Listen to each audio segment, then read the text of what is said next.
Welcome everybody, welcome members, welcome to those that are online for today's Assets and Infrastructure meeting, 12th of October 2023.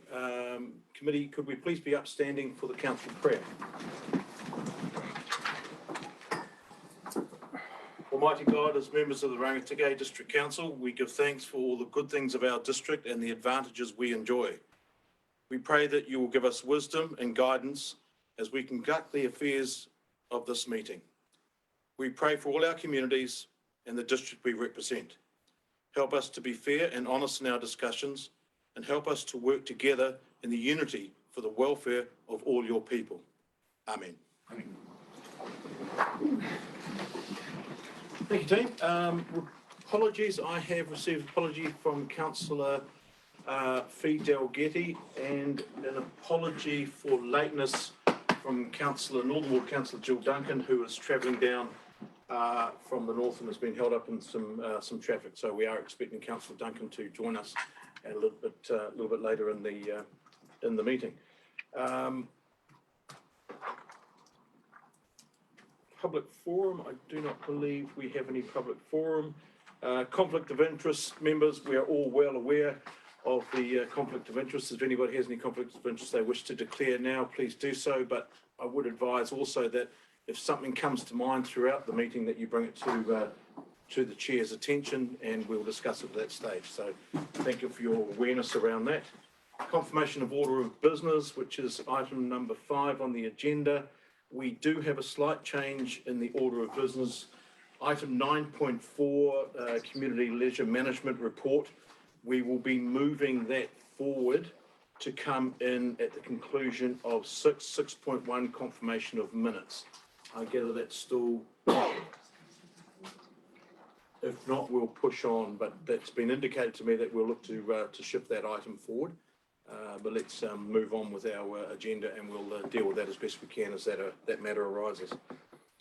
So moving with that and confirming the confirmation of order of minutes and order of business, item number 6, confirmation order of minutes.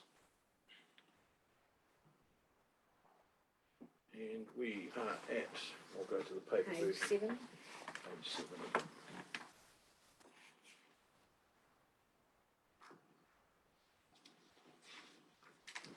I think the easiest thing to do is, with regards to the minutes, is that we have been circulated.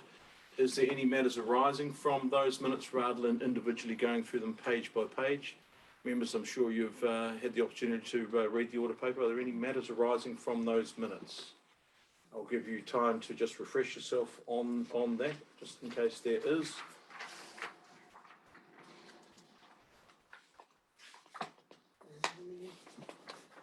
Your Worship, Mayor Andy.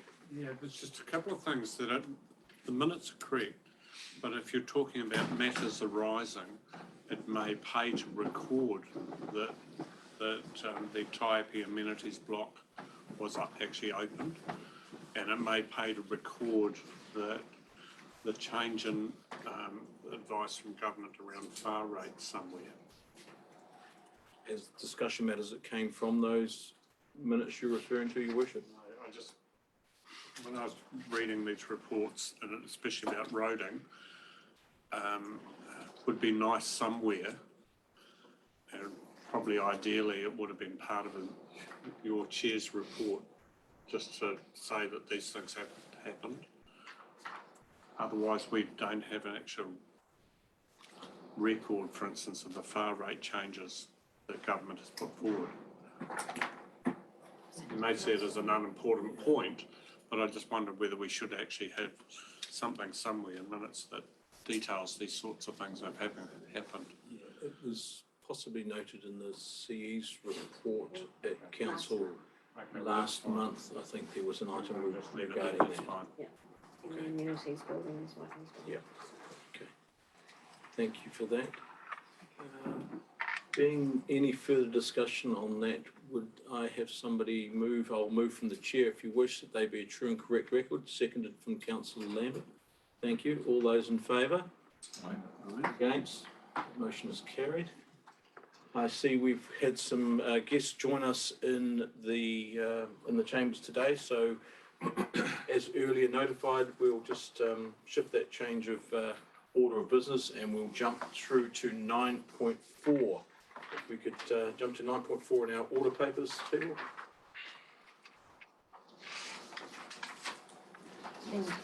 Just on that, through you, Chair, I'd like to introduce Lyndon and Raina from CLM and invite them to come and speak to their report.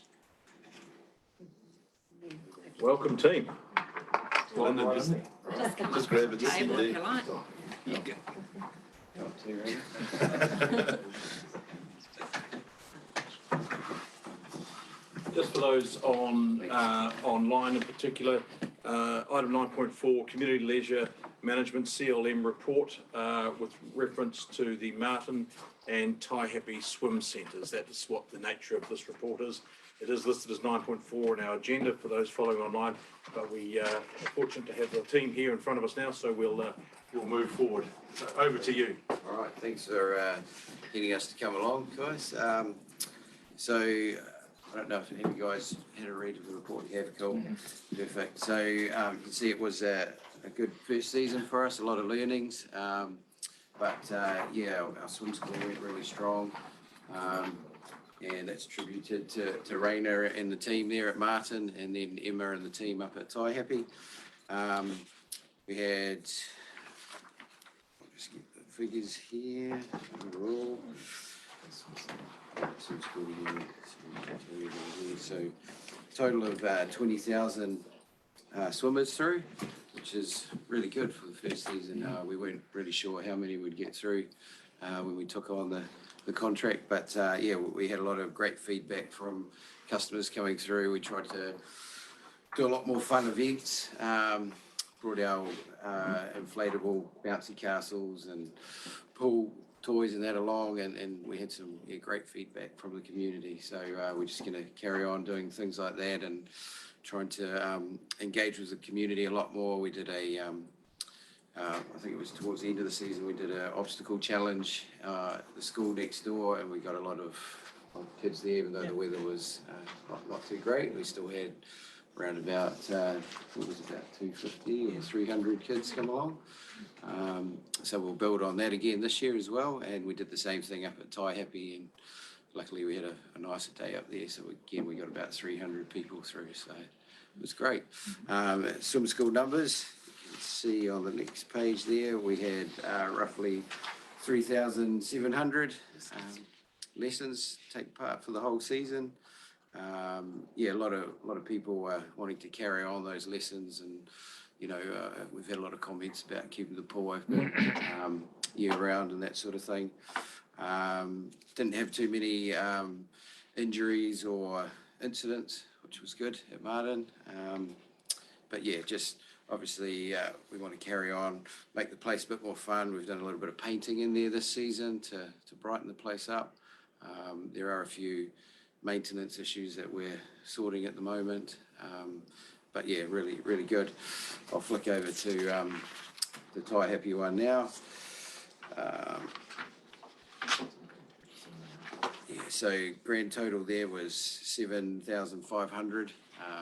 Which is pretty good for the community there. Again, we got a lot of community buy-in, which was great. We did some similar events that we did at Martin with the inflatables, and got some great feedback. Had a few issues with pool heating and fecal contaminations in Tai Happy, which weren't the nicest at times, so we had to close the pool down a few times, but the staff handled it really well, and obviously we're using social media there to get our messages out and to let the public know when things aren't quite right. Again, we've got a few maintenance issues there this season that we've been dealing with, but hopefully we're on top of them at the moment too. So the swim school there had 3,000 people through, so not too different to Martin, which is quite good. And again, that's attributed to the team up there. They've got some really good instructors and do a really good job. So yeah, that's us. Have you got anything you want to add, Marina? It's been really good. from previously worked for the previous contractor and the new contractor, I think there was some initial concerns around, you know, these Aucklanders coming in and taking over. I'm pretty sure we've won over most of the locals. It's certainly, the demand is there for more, not so much your lap swimmers who, you know, for example, this morning, we've been open since 6 and we've had 7 lane swimmers in, yeah? Which is something we probably have to review at some point. Either, you know, we're working with Martin Swim Club to get more swimmers in the morning. We'll work with the schools as we've done previously during the school hours to get some numbers through. But ultimately, you know, we get the complaints and, you know, I'm sure you guys have all been inundated with quite a few complaints, but it comes down to the community itself. You know, it's all very well to say, to blame the council, you know, hey, let's, you know, do this, do that or whatever, but if the users aren't there, we can't justify it. I'd like to say, hey guys, come in, you know, we want a brand new facility, but yeah, not going to happen. We've had a lot of inquiries for swim school enrolments. So this season we had 210 spaces. They went within minutes and there's over 470 inquiries. So there's a demand there for the swimming school lessons side of things. But yeah, moving forward I'm looking forward to this season. I want to build on those numbers, obviously, but yeah, it's getting that community engagement that drives us, I think. Yeah. Any questions? Yeah, questions. I thought there might be a few because it's something that many members of the committee and council are quite passionate about, the pools and the goings on there. So we'll start with Councillor Lambert. Yeah, mine's just as a non-swimmer, like the one thing that caught my eye is the figures seem to bounce around month to month. Is that Yes, that's just the nature of the beast, is it? Yes, yeah. Yeah, okay. Yeah. Yeah, there's no sort of. Yeah. We get quite a few transient people coming Oh, through. right, yeah. You get a lot of the camper vans people that come through, and they'll come through in a mob. One of the good things that Martin Pool is quite good at is water walking. Because of the length of the pool and the shallowness of the pool, we'll get a lot of water walkers that come through, and there must be like quite a few groups that just go around the countryside doing that sort of thing. Oh, okay. And then school groups will boost those numbers. Yeah, you can see sort of when the school holidays are on here, but especially when swimming sports come on, you know, they think, you know, let's train the kids for a week and we'll win. But yeah. Following around the room, we'll go to Mayor Andy. Yeah, a few questions. First of all, the water walking for those who have had knee replacement, hip replacements, that's the best thing you can do. Yes, yeah. I guess this isn't a question so much about attendance, but in the past we've had issues in Martin around water loss. Are we now stable? How much water are we losing? Yeah, we are still losing a reasonable amount of water. Obviously that affects the gas usage and that sort of thing as well. So we are working on that, and we've found quite a few things this season that we can do different and to reduce the loss of water. I can't give you a figure of exactly how much we've lost or We're still losing significant. We're losing significant amounts of clean out water. of the main pool. Yes. Can I add to that? Yeah, if it's relevant to that question. Yeah. Relevant. And I think part of the discussion, so we've been working with CLM on those leaks, technical staff from our side and them. And what we find now is, like all these relationships with big national suppliers, is to leverage their knowledge, is where to look, how to fix it, what service providers do they use, what is the best equipment to replace old equipment with. So all of those things are lessons learned after the first year that we're beginning to tap into now. So as far as the leak's concerned, there's a very close working relationship between council and CLM. So do we, Mr. Chair, is this a budgetary consideration? No, it's not through you, Mr. Chair. It's not. It's included in maintenance fees that we have for the pool anyway. There might be some renewals of old equipment going forwards. We agreed with CLM, let them operate the plant for a year, and then we'll start talking about what needs upgrading, and that will be captured in the long-term plan. Thank you. To reassure you, I haven't had a huge number of complaints. When you change contractors, usually there are a whole lot of people that say, this is what we want, etc. But generally the feedback has been very positive, so congratulations. Thank you for that comment, Your Worship. Moving to councillor Vaughan. It's just about attendance. How is it tracked compared to the previous years, like your 20 odd, 21,000 on Martin? Yeah, well, I can't speak about the previous contractor, but obviously we have a computer system that logs everyone that comes through, so we can get pretty accurate figures. But yeah, we're not. So there's no historic No, data that you have? no, we don't have any. Yeah, the previous contractor would have taken Councillor it. Vaughan, Mr Brinson may have that answer to that question. I'm sure that data is tracked. Yes, it is. And I think off the top of my head for Martin, it's approximately the same, might be slightly higher this year. I think the Taihepe attendance might be slightly lower, but there's certainly been more coming through, like for the activities and that type of thing, is my understanding. Thank you. I'll go to, just before I go to you, Simon, welcome Councillor Duncan. I didn't see you sneak quietly into the room, but welcome to today's meeting, just to acknowledge your arrival. Councillor Loudon. That was my first question, but my second question is, where do you see this going in the future, numbers-wise? Do you think there's a capacity, or do you think you can build on those numbers? For example, the swim school is a really positive. In fact, the Taihepe and Martin were quite similar, but you've had good uptake for this year. How do you see the numbers moving? Yeah, you go. I'd like to see them moving up for a start. Yeah. I certainly can't imagine them going down. We obviously have the same constraints as previous where there's limited pool space. Everybody wants Saturday mornings. So basically, short of building a whole new facility or dedicating a learn to swim side, those numbers will probably remain the same. What we are doing proactively is like, I'm talking with ANZCO later on this week about getting some more recreational type activities going through corporates like the ANZCO, through Purina, and then Don't worry, nobody said you. okay. We just tolerate them. Yeah. I'm very passionate about the facility. It's not all about just getting there and doing laps. It's about, you know,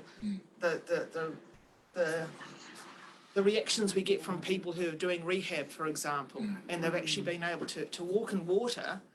Just that simple fact of walking is huge. I'd like some more access and inclusion.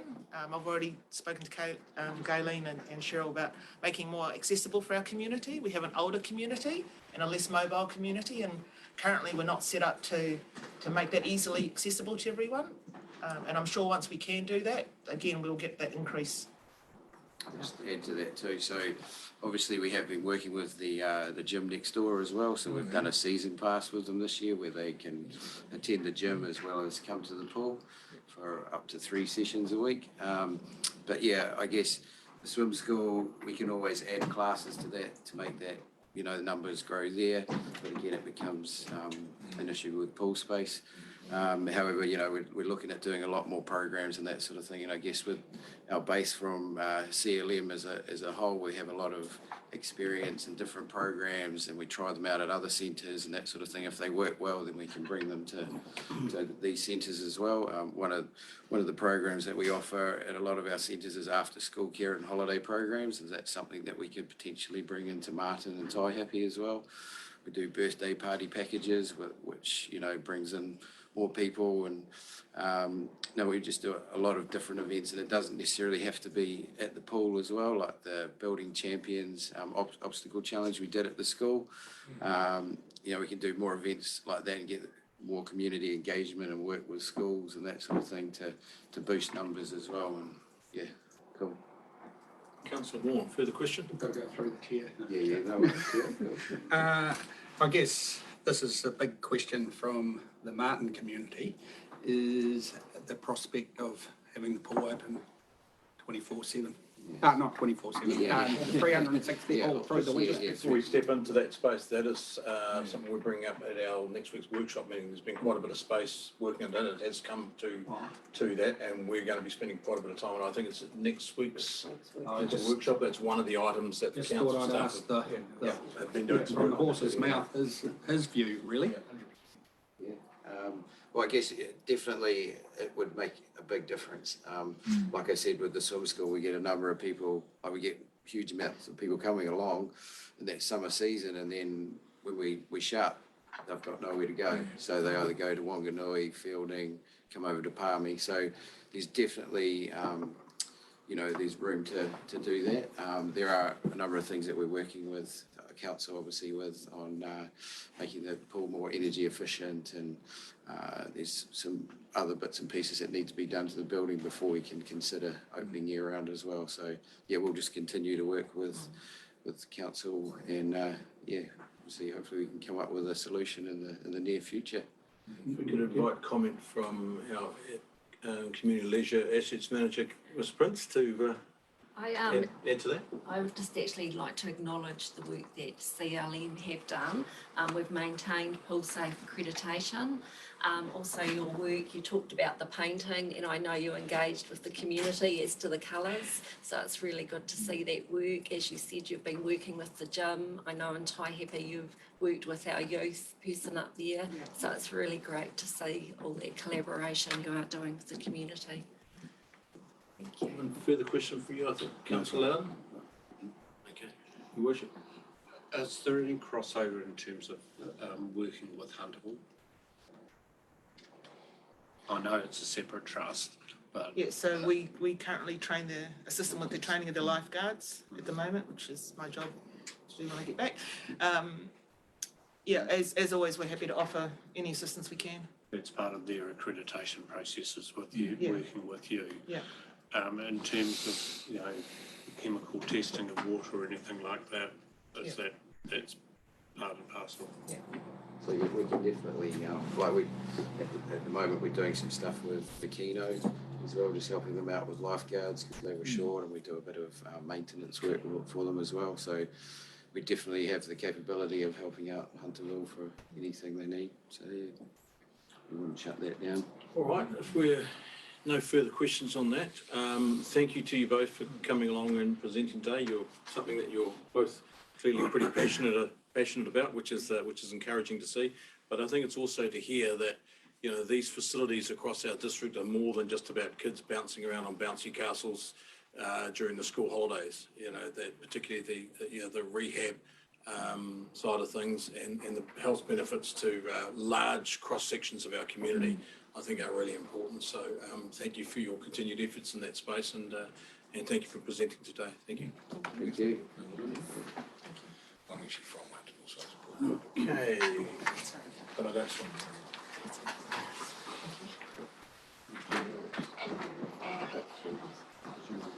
We will jump back to our standard agenda items, which are the follow-up actions that need to be received. Yes, I'll move from the chair that the CLM Swim Centre Management Report will be received. Do I have a seconder? Councillor Carter, thank you. All those in favour? Aye. Aye, against? Report is received. Thank you. Moving to item number 7, 12 on the agenda, follow-up actions from previous meetings.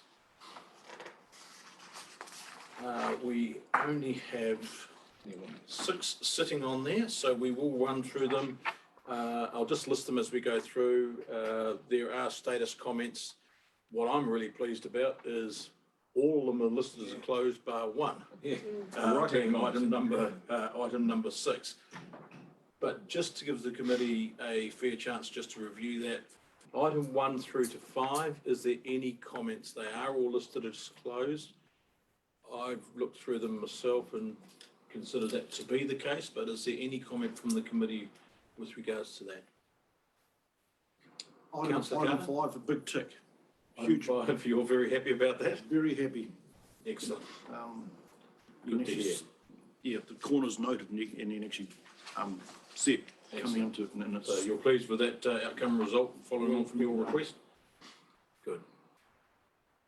Only one there is item 6, Your Worship, was a matter that you've raised and it's listed as being in progress. Have you got any comment on that? I just want to make sure that we're within the time frame of consultation that was set out, because I suspect we're now past it. Comment regarding item number 6, it's listed as in progress and has you listed as assigned to that? Mr. Bernardi, have you got any? No, I think the only comment I have through you, Mr. Chair, is we have a draft speed management plan that we'll have a look at and then we'll consult on that. And if once we receive all the submissions on the consultation, it'll then become the final. So probably towards beginning of next year, end of this year. Seems to be a little bit of a disconnect here. My somewhere. understanding was that it had to be, the draft had to be done by the end of October. That's what Mary Ann Yeah. said. There were some dates when we were meant to file. Have we met, the question is, have we met that obligation? Yes, we have. And also, us and NDC both just want to wait for the election to be completed, and then we'll do the consultation with the community instead of trying to do it all now while all this is running. So just to confirm, we're confirming that we've met the statutory requirements to complete the draft within regards to the speed management plan. Is that what we're hearing? Yes.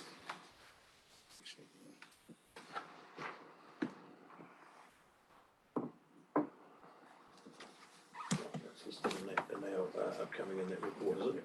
Okay.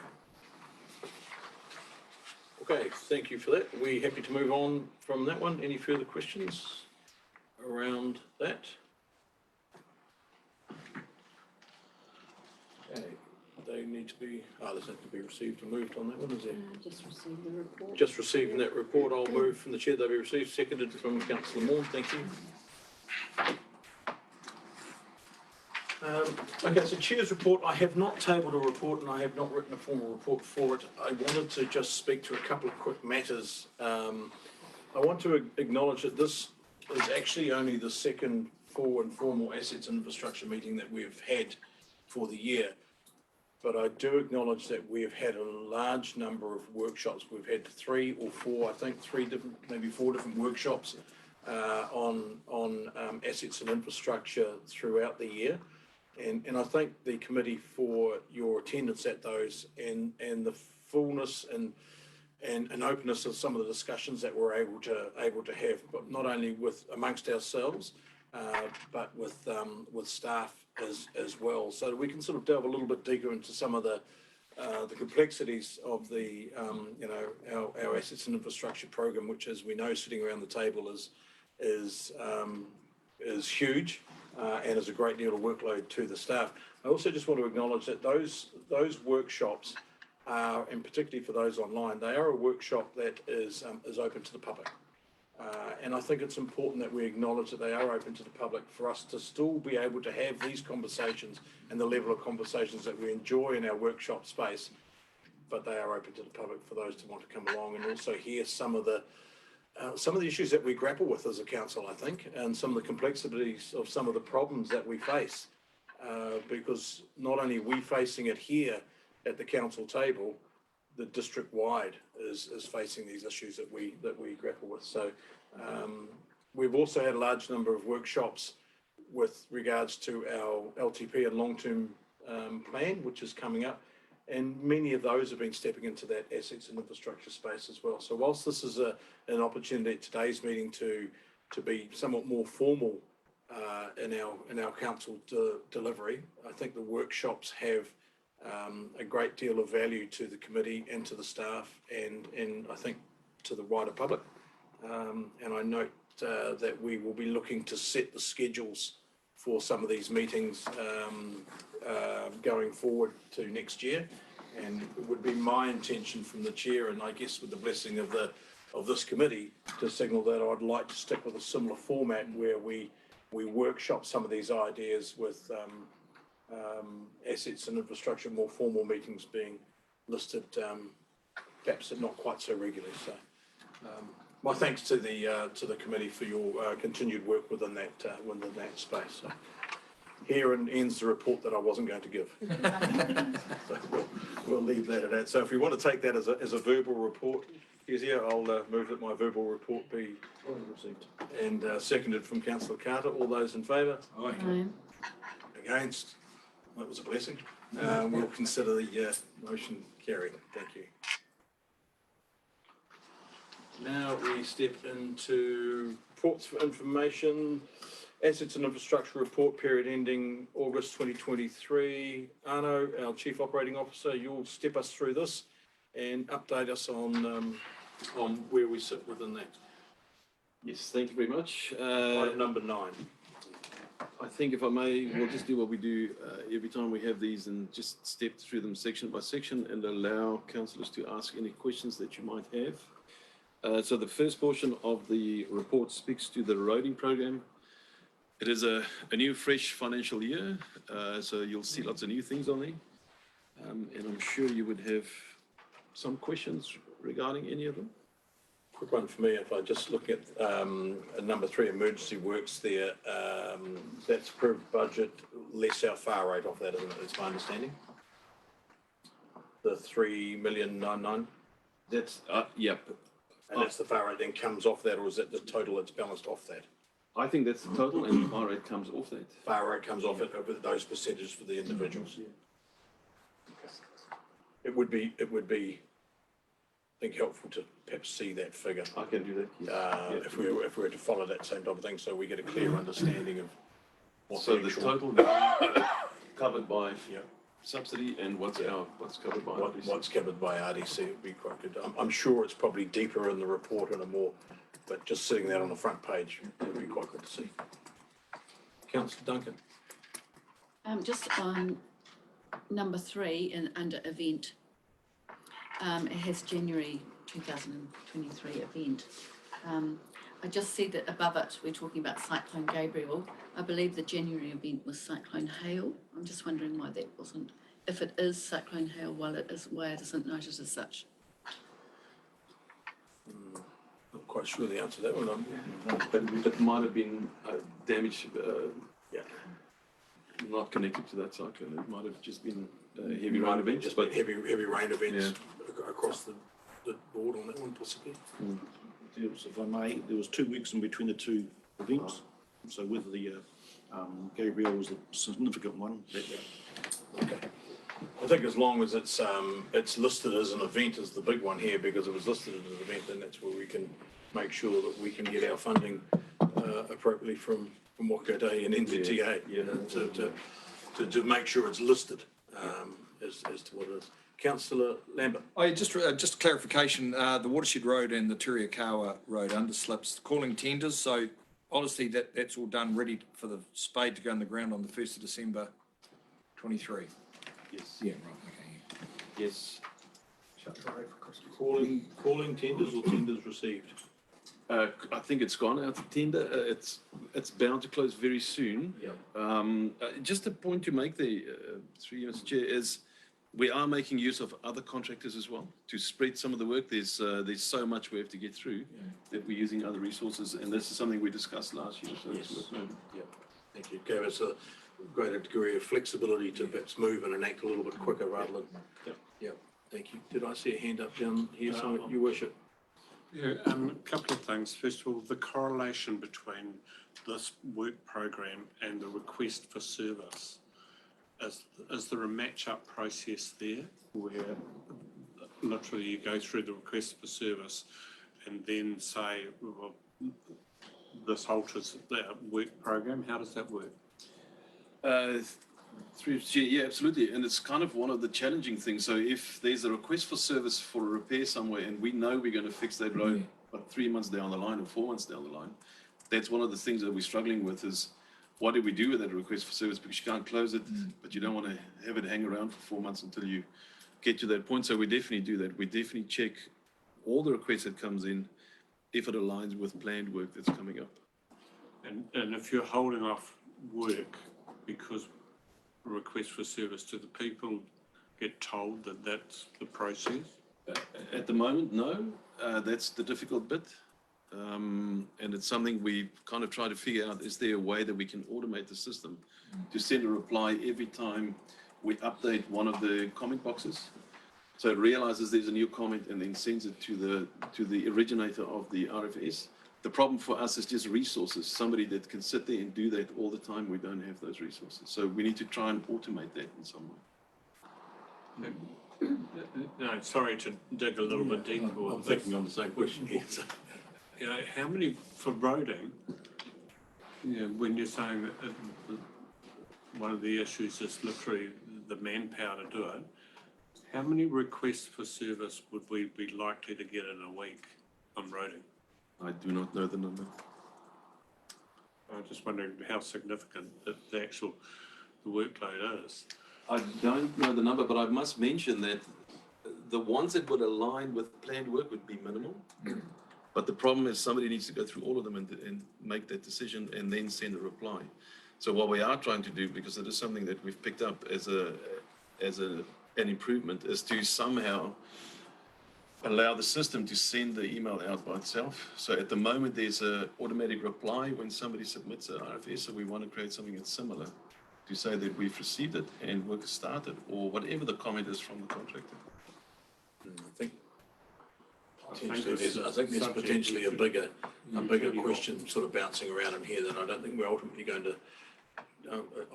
to solve today, because I'm thinking of a couple of other little matters that might fall out of that. But councillor, Well, just to quickly follow on from that, like, I mean, I get a lot of phone calls regarding the Watershed Road and like Kiki Hill, that, but getting back to what Arno was saying, if I could get in touch with someone and they can say, look, in 4 months' time, we're looking at doing that work, until we do get something in place, it's good to be able to feed back to people that, there is what the plan sort of is. So. yeah, and I think that's where we've got to do a little bit of work, and I don't think we're going to solve that answer now as to what is that process, because there's, for us to be sitting there thinking that we've had a request for service and for whatever the matter may be, and for councillors and council staff to be thinking, well, we're going to be in there in 4 months' time, that's a long gap to the person that's made that. So there is something about a comment of a void, and speculation was made just recently in comments. But do you have any comment?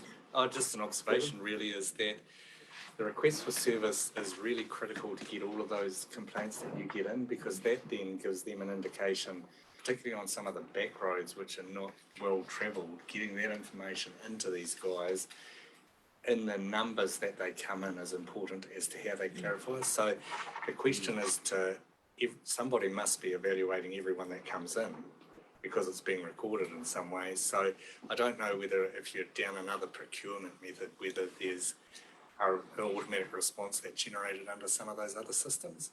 But maybe if we are looking at altering procurement, then that's something that needs to be put in.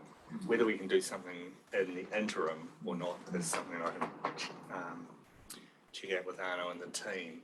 But it does seem if every one of those are being evaluated now for assessment purposes, then I'm not sure whether it's physically possible to respond to everyone, but it's some sort of interim thing is worthwhile, I think. Otherwise, you're going to have disgruntled ratepayers waiting for 4 months and complaining. That's right. Without an appropriate response. Councillor Loudon. Just regarding tenders, like the roading sort of maintenance staffing is actually quite stressed at the moment. Are you having trouble getting competitive tenders in to do our work? Not at the moment. Not at the moment. The packages that's gone out, there's been good replies to those. So at the moment it's working really well. But I think, as the hot, dry summer comes along, there'll be more competition for that, and it'll probably get a bit tougher. Yeah, it's a good question, Councillor Loudon. It's certainly something that we've suffered from quite heavily in the past about the availability of contractors. So it is a good question because it just adds to some of the cost pressures that we have and all those things. So it's a valid question. Yeah, well, they were just talking this morning on National Program how they're setting up 2 villages, and one in Gisborne area and one in Napier, for roading contract staff, about 300 staff just to move into that area to do that sort of work. So it's going to draw on everybody else's. 100% correct.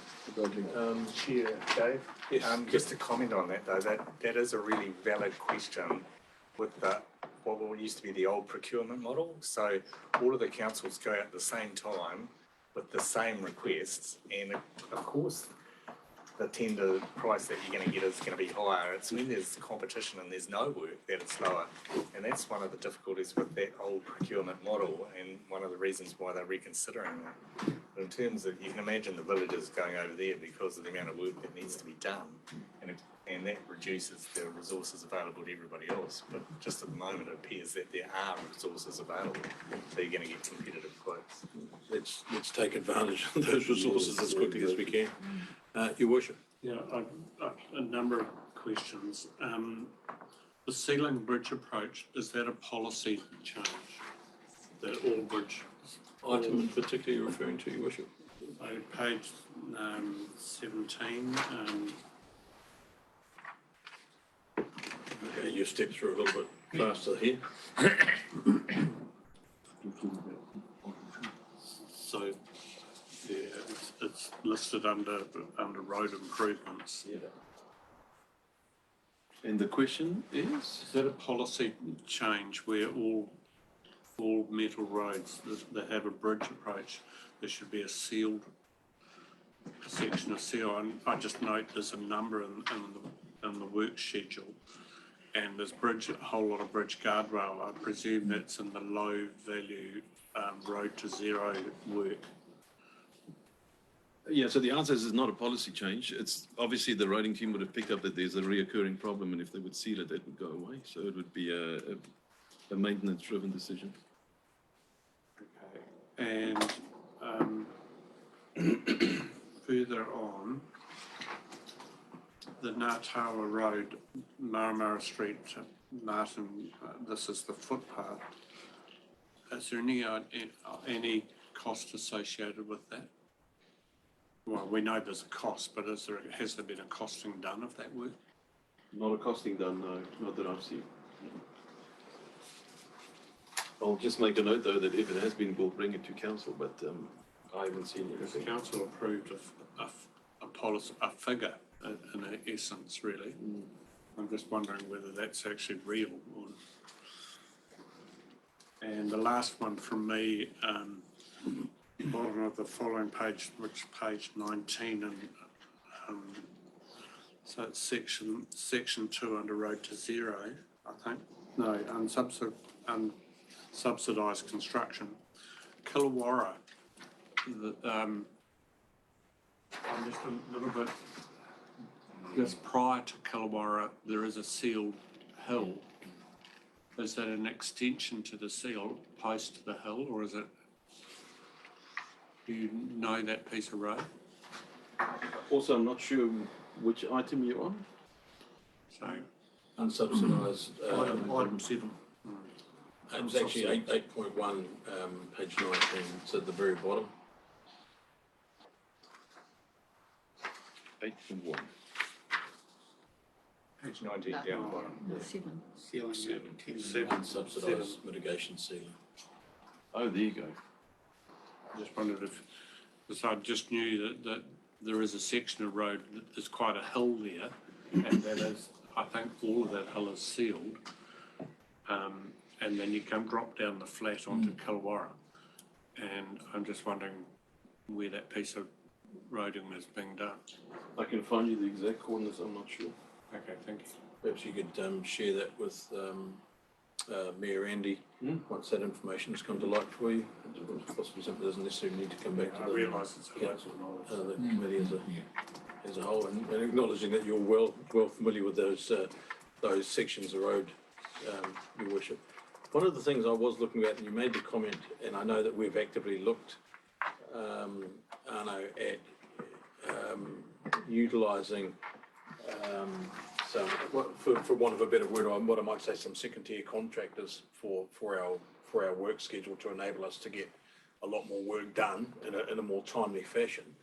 Have we thought about bundling some of these? Because I look at the dates of some of these things, and do we have the flexibility to be a little bit smarter in our approach for if we've got these little villages popping up, as Councillor Loudon said, over in the Hawke's Bay, perhaps we need to be a little bit smarter and make some of our packages look a little bit more attractive to keep some of them over this side of the hill if they know that there's some flow on effective works. If we can't get it from our main tier, they could be just small little bits and pieces with a little mobile people that I'm just throwing it out there as whether or not is that something we could consider in going forward?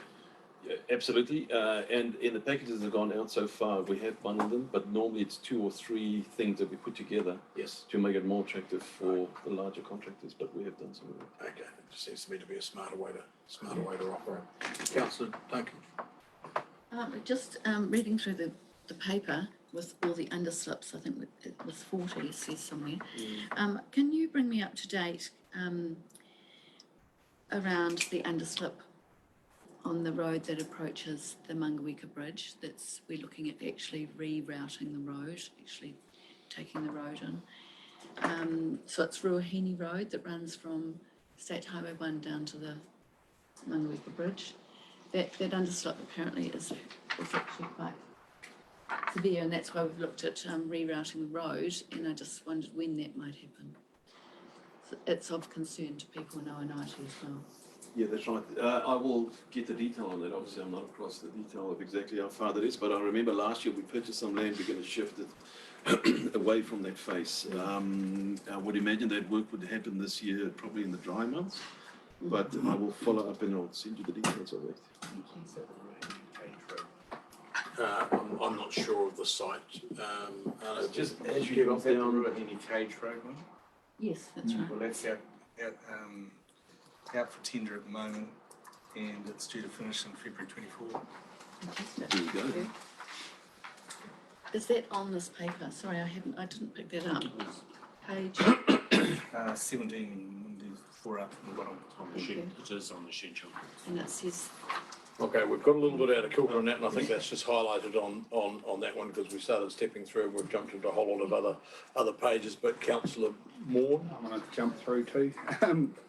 On me and Andy's comments on the Ngātawa Road walkway, talking about bundling, is there thought of maybe looking at the Ngātawa Calico line walkway at the same time? And since it's already, we've approved a go ahead, so the contractor could maybe do the whole job in one, might save a bit of cost.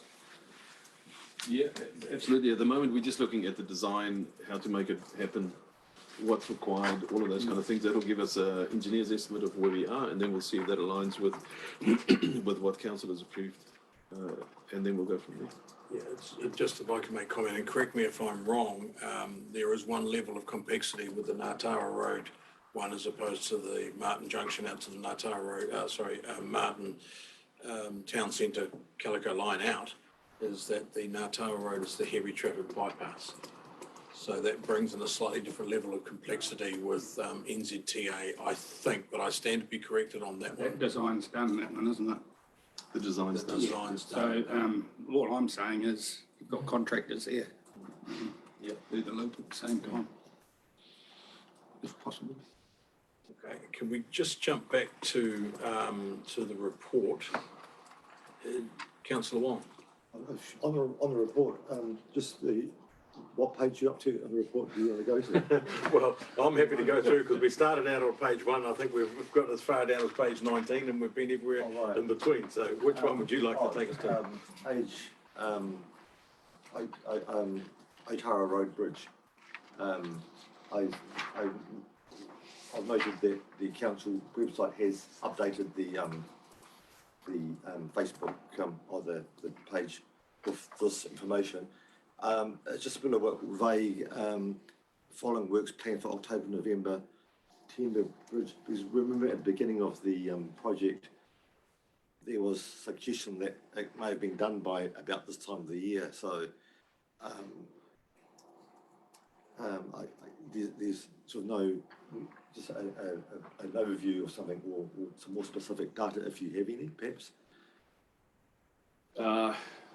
Because I know it's a joint project with Whangarei, so we're not in control, but can you enlarge upon what's written here?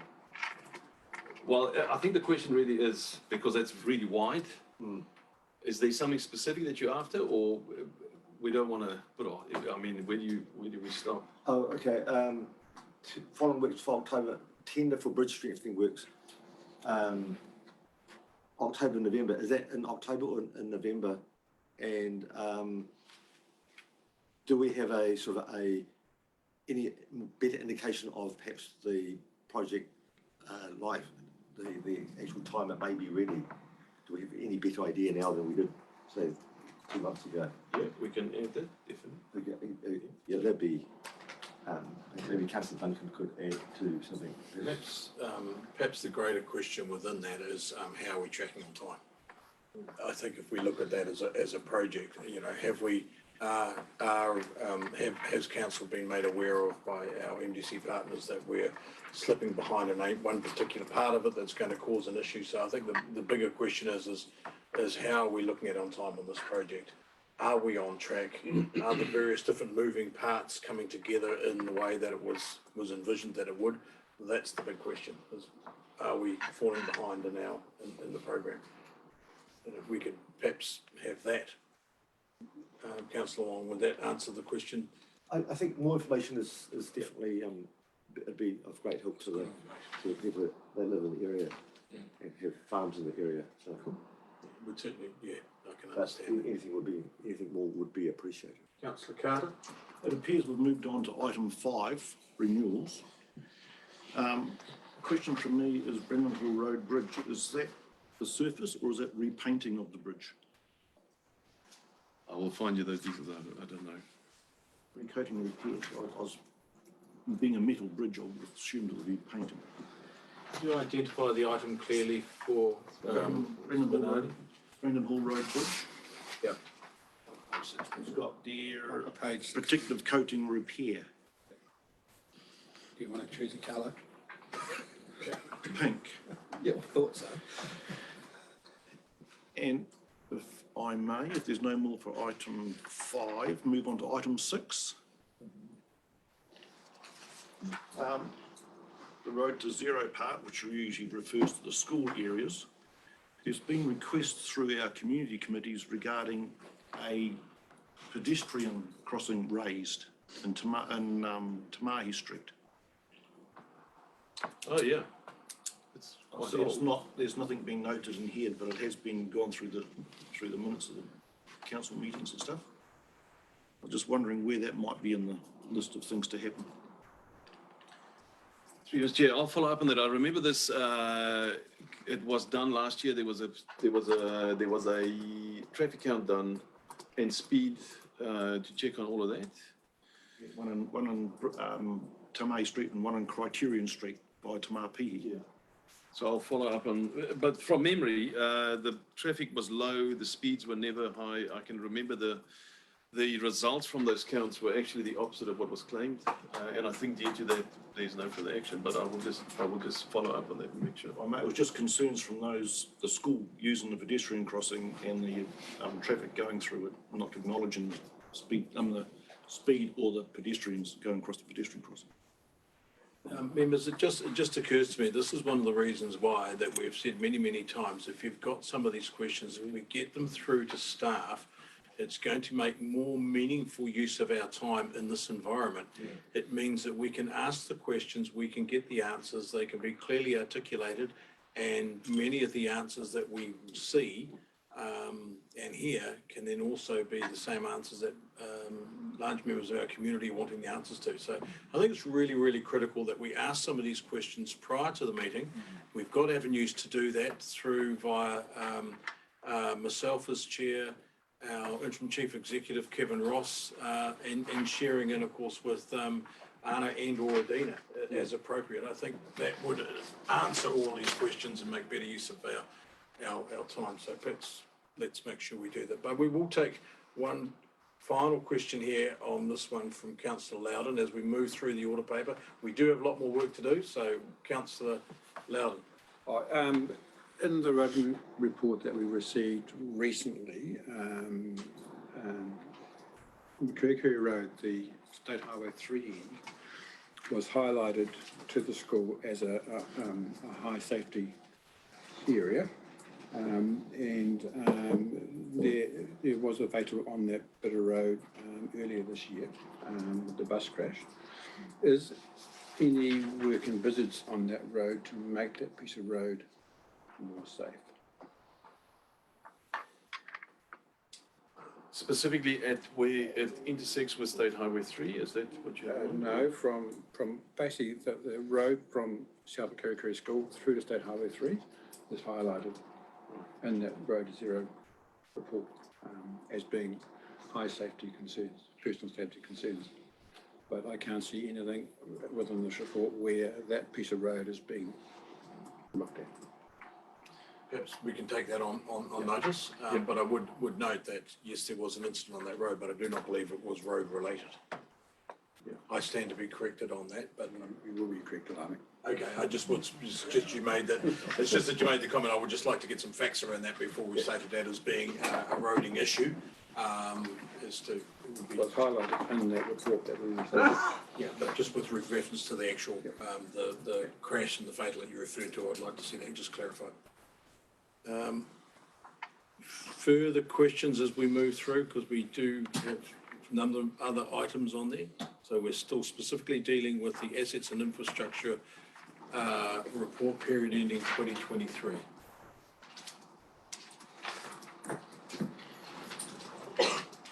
Anna, are you? Thank you very much. We've got to where we need to get to on that particular one? Yes, I am. The next section of this report deals with consent compliance. And the only thing I would like to do is just remind you that I'm going to change this to show you an accumulative annual compliance instead of, even this report you'll see is from 1 August to 31st of August, so although they were all compliant. I think as the year progresses, we'd rather have a view of the entire year. Yeah. So that when we get these external audits from other companies, that it's not a surprise to you. If we were non-compliant in July, the plant's non-compliant for the year. So they'll change in the next report coming back to you. This is quite a significant change in previous reporting structure that we've seen, the way this has been formulated. It is. It's driven by the new water regulator and the new rules. It's quite different to the old. And that was the thing I just wanted to get clarity on. That our reporting structure meets the reporting structure that has been that we're regulatory advised to comply with under Te Mata Awai. Is that correct? That's correct. Yes. And this is what this reporting structure reports back on? Yeah. Thank you. Through you, yeah, I don't know whether Arno can report, but there was a report that was in the press that said how many councils were non-compliant with this the first time round, and you didn't have any that was within this area. Yeah, it's 3 minutes. It is really challenging, I have to say. If there's a 3-minute blimp somewhere, you are non-compliant for the rest of the year. And when you look at it on a national stage, and compliance and non-compliance, it looks terrible because just about everybody is non-compliant. Although we test the water to be sure it's safe all the time, and although the water is safe to drink, we are still not compliant. Yes, and that's, I take it from that was the report of the 27 councils that didn't have the barriers in place with regards to the protozoa outbreak. My understanding is that we are protected across all our water sources in that respect through UV and chlorination. We are, definitely. Plus, I did a check the moment that news broke to be sure that everything is in place and everything is working. So we have both barriers on all our supplies. Yes, that was my understanding that we had that, that we had those systems in place. Thank you for that. Councillor Duncan. Just a wee question, 10.1. It's I'm actually on the Erawan Rural Water Scheme, our farmers. So I'm just interested to know, it says it's not recording this as Horizons equipment, and I understand that Horizons have telemetry, so it's obviously wasn't working for a period of time. Does that have any long-term implications for the scheme? Like it's going to affect consents going forward, anything like that? Or it's just one of those things? Yeah, the 3 minutes. I think it's just one of those things. I think it's challenging from out there to have communications going all the time, and I think this is one of those ones where it was just off for a month or I'm not sure how long, and that it could be repaired. Further comment, question, Your Worship? Yeah, I have had a look at that site where that recording is done, and sometimes it's not recorded at Horizons, but the local people are still able to pick up the record themselves. But this is about the water take volumes not about quality in the water. So it's making sure that it's compliant with their own water take as issued by Horizons. So it's their issue. Thank you for your, the clarity around that. Further comments from anybody around this report before I move for closer to perhaps receiving? Just noting it that 9.2 is a subject where a number of these questions may flow into as well. I should imagine, particularly around compliance and some of the issues that we're facing going forward. So if there is no further comment, I'll move that the infrastructure report for August 2023 be received. Seeking a seconder. Second, but I just want to add further information in terms of the Erewhon one. Why it's important for the locals to know and to get their own recordings is because if they have a blowout in that line somewhere, that's their first indication of significant loss. So that's why the locals go and monitor that recording, that volume themselves. And thank you for clarifying that up so that we're just talking about that as a flow rate take rather than the drinking water compliances which we were speaking to earlier in that discussion. Okay, so we've moved that. All those in favour?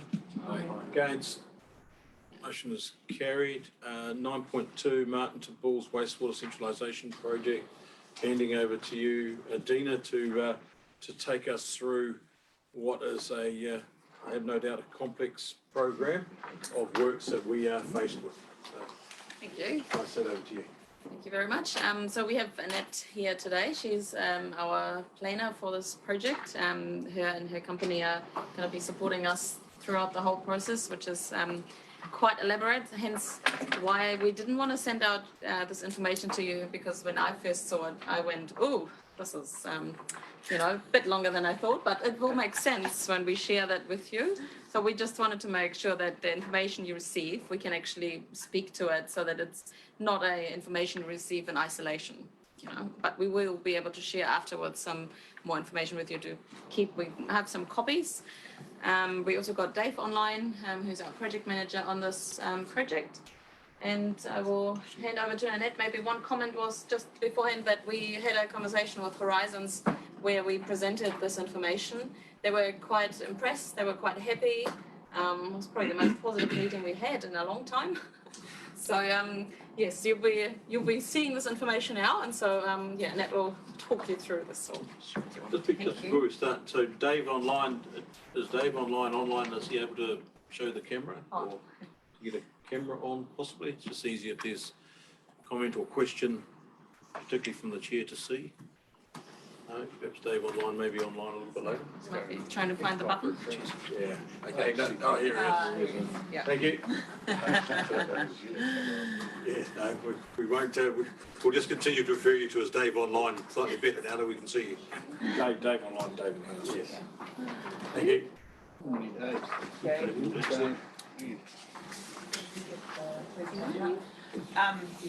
No. Thank you. Okay, take it away. Yep. Yeah, Yep, cool. you go. So, thank you for the opportunity to come and speak this morning. There is probably a lot of information to get through, and I'm, through your chair, happy to take questions as we go or at the end. So, really just throw in questions as we go through. Probably just starting with just a little, I guess, an introduction from me. So my name's Annette Sweeney. My company is Good Earth Matters Consulting. I'm a chartered engineer in terms of wastewater, water and stormwater, and I'm also a planner. So for probably about 25 years, I've been working in this space around consenting, strategic decisions, planning and consenting of Three Waters infrastructure. And the business, Good Earth Matters, is really focused on supporting rural and provincial communities and making these sorts of infrastructure decisions. So I was really excited when Dave and Adina came and talked to us around whether or not we could help, and hopefully we can. So the last few months we've been working with Arno and Dave and Adina, and we've also got some wastewater specialists on board from WSP, and have been really looking at, well, how do we work through this project in terms of identifying what the long-term wastewater solution is, and how do we get it through the consenting pathway. So what we're going to present here is really where we've got to with the consenting approach and what the timeline is. So as I said, more than happy to have any questions as come through. Slide. So what I was going to talk through today was what the project objectives are, and that's really coming out of a project workshop that we had with all those parties I just spoke about, plus also some iwi representatives back in June. What the current status is of the sites and the consenting, some of the key challenges and drivers, and the challenges are fairly significant. Then the proposed consenting approach pathway and timeline, and just finishing on kind of some key milestones as to when, particularly as a project team, we're going to be coming back to the council and looking for some key direction and key decisions, and really again open to hear from really keen to hear from yourselves as to where you want to be involved and when you want us reporting back to you, and kind of what those comms and engagement needs to be, because obviously it's your project. So if we can move on to the next slide. So as I said, we had a project workshop in I think it was back in June, and that involved council representative, council officers, myself, and the wastewater specialists, plus also some iwi representatives, and we came up with these kind of objectives for how we need to focus the project. The first one being that we need to identify, plan, fund and consent a long-term sustainable solution for the community's wastewater. So we're really focusing it on being, this is the long-term solution, rather than from a, bottom-down compliance driven. It's like, what is actually going to set these communities up for that long-term future? And that needs to be developed, both in terms of how we identify that solution and obviously how we set it up for implementation in a way that enhances the relationship between council and your treaty partners and upholds the role of tangata whenua as kaitiaki. And that's, in my view, the right thing to do, but it's also what's coming through in terms of the drivers of the legislation through the RMA and the Free Waters, the Water Services Act, in terms of that partnership approach. Adina and Arno are consistently reminding us around the challenges of affordability, and very clear that this long-term solution needs to be one that provides for the community well-being, for the community, the environmental, cultural and economic well-being, and we are very aware that the affordability question is quite a significant challenge here. Within that, there's an immediate need to remove the wastewater from the Tūtainui stream as soon as possible. And we also need to get to a point where we're avoiding discharges to water as much as possible, but we note that there's considerable constraints in there, and 100% to land solution is quite challenging. And at the end of the day, the consent application and any consent granted, and I'll probably throw in here that our approach to consenting is very much around, we need to set our clients up with a consent that enables success. So we're very focused on what is actually within the consent conditions, what's achievable, and what's pragmatic, and making sure that we have a consent that you're actually able to achieve. There's many examples around the country where, because of the consenting process, we get through appeals and because it becomes such a laborious process, everyone goes, well, fine, and kind of agrees to these consent conditions, and we hand them over to the operators, and they can't succeed. So we're really around making sure that we're actually setting you up for success, and that's around your relationship with your regulatory authority, it's around the consent conditions, it's around what's committed to within that consent, and it's around your relationship with your iwi partners and with your community, and what those expectations are. So that's a huge focus for our business, and my business, in terms of the work that we do. It's very probably clear as there's a long-term solution, so there's going to be stages through of implementation. We need some short-term gains, we need to have an adaptive management approach. So it's those are the sorts of things that we're looking for with that consent outcome. So I guess just a reminder around the current status, which you're probably all very aware of. So the existing discharges are to water. Your consents are expired and you're operating under what is known as Section 124 rights. So that basically is a section of the Act which means that as long as there's a consent application lodged, which there has been, you're entitled to continue to exercise your existing consent until your new consent application is resolved. There is some potential enforcement action risk to council given the length of time that you've been sitting on Section 124. Now, Martin expired in 2019. That timeframe's not hugely out of kilter. There's many consents around the place that are on that timeframe, but Bill's expired in 2006, and that is extreme. And that's where that potential risk of enforcement action comes. And I guess in putting together this timeline that we're going to get to, there's been this real challenge between needing to do it with some urgency because of that time frame, but equally we need to do it well and we need to do it right, and rushing it is not in anybody's interest right now. So that's this kind of juggling that we've been trying to work through with the timeline.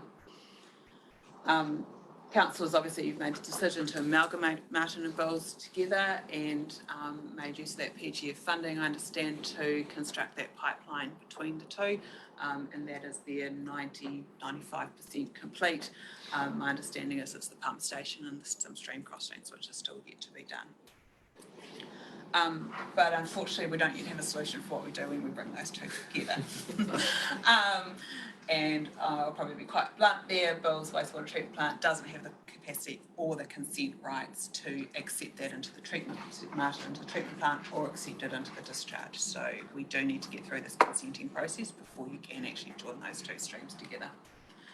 So obviously the challenge we have is to identify, plan, fund and consent a long term, and I have got the plan and fund in there because again, we want to be applying for a consent where you know that you can implement it, and there's been many consents where you get the consent and then you try and get the funding and then there's delays. So we want to be going into the consent application with yourselves being very aware of what that is, what that cost implication is, and having that funding secured through your long-term plans. So any questions at this stage or? Yeah. Sorry, can you just clarify for me, so at the Martin wastewater, will go through the Bulls facilities or not? That's still, we don't know that yet. So all that we know is that there's intention to combine them, and I think that's the right decision. That makes sense. But whether there's treatment at different points and then you combine them for a discharge, or whether Martin comes through Bills and we upgrade Bills and then we deal with it there, those are all the sorts of options which are still completely on the table. And just to add, the pipeline, as far as I understand, has been designed in a way that Bulls could go up as well, so that we could tee in on another path somewhere when we find some land that's suitable. So it's not just a one-way road. It's like there's ability to change then different teeing in points so that it can go, all the ways. Councillor Wong, you had a question? You just, this project's been going for quite a while, I take it. Yes. What was the initial plan to do? I mean, we've got to this point now where we don't know what to do next, but was there an initial plan originally and what happened to it? I think probably the key thing is that we're not at a point where we don't know what to do yet. It's quite common with resource consent approaches that you cannot preempt a solution at the end. Right. So the key thing is, and you'll see that further in the process that Annette will be sharing, that the key is that you go through an option engineering process that then will spit out, what the best practical option is. So we'll come to that. So we're not at a lost point. Right. This is literally this is the plan of how we're going to approach it. So once we've gone through all of it, you'll have a probably better understanding where we're at. But there were different approaches in the past that for some reasons or others were changed.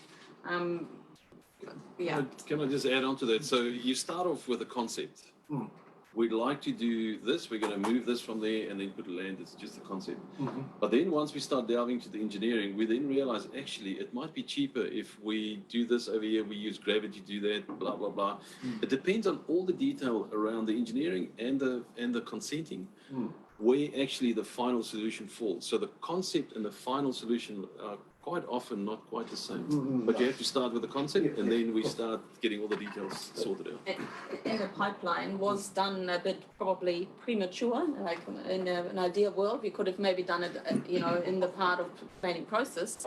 But because we had that funding, we wanted to make sure that that wasn't lost. Yeah. But just for historical purposes, what was the initial thought?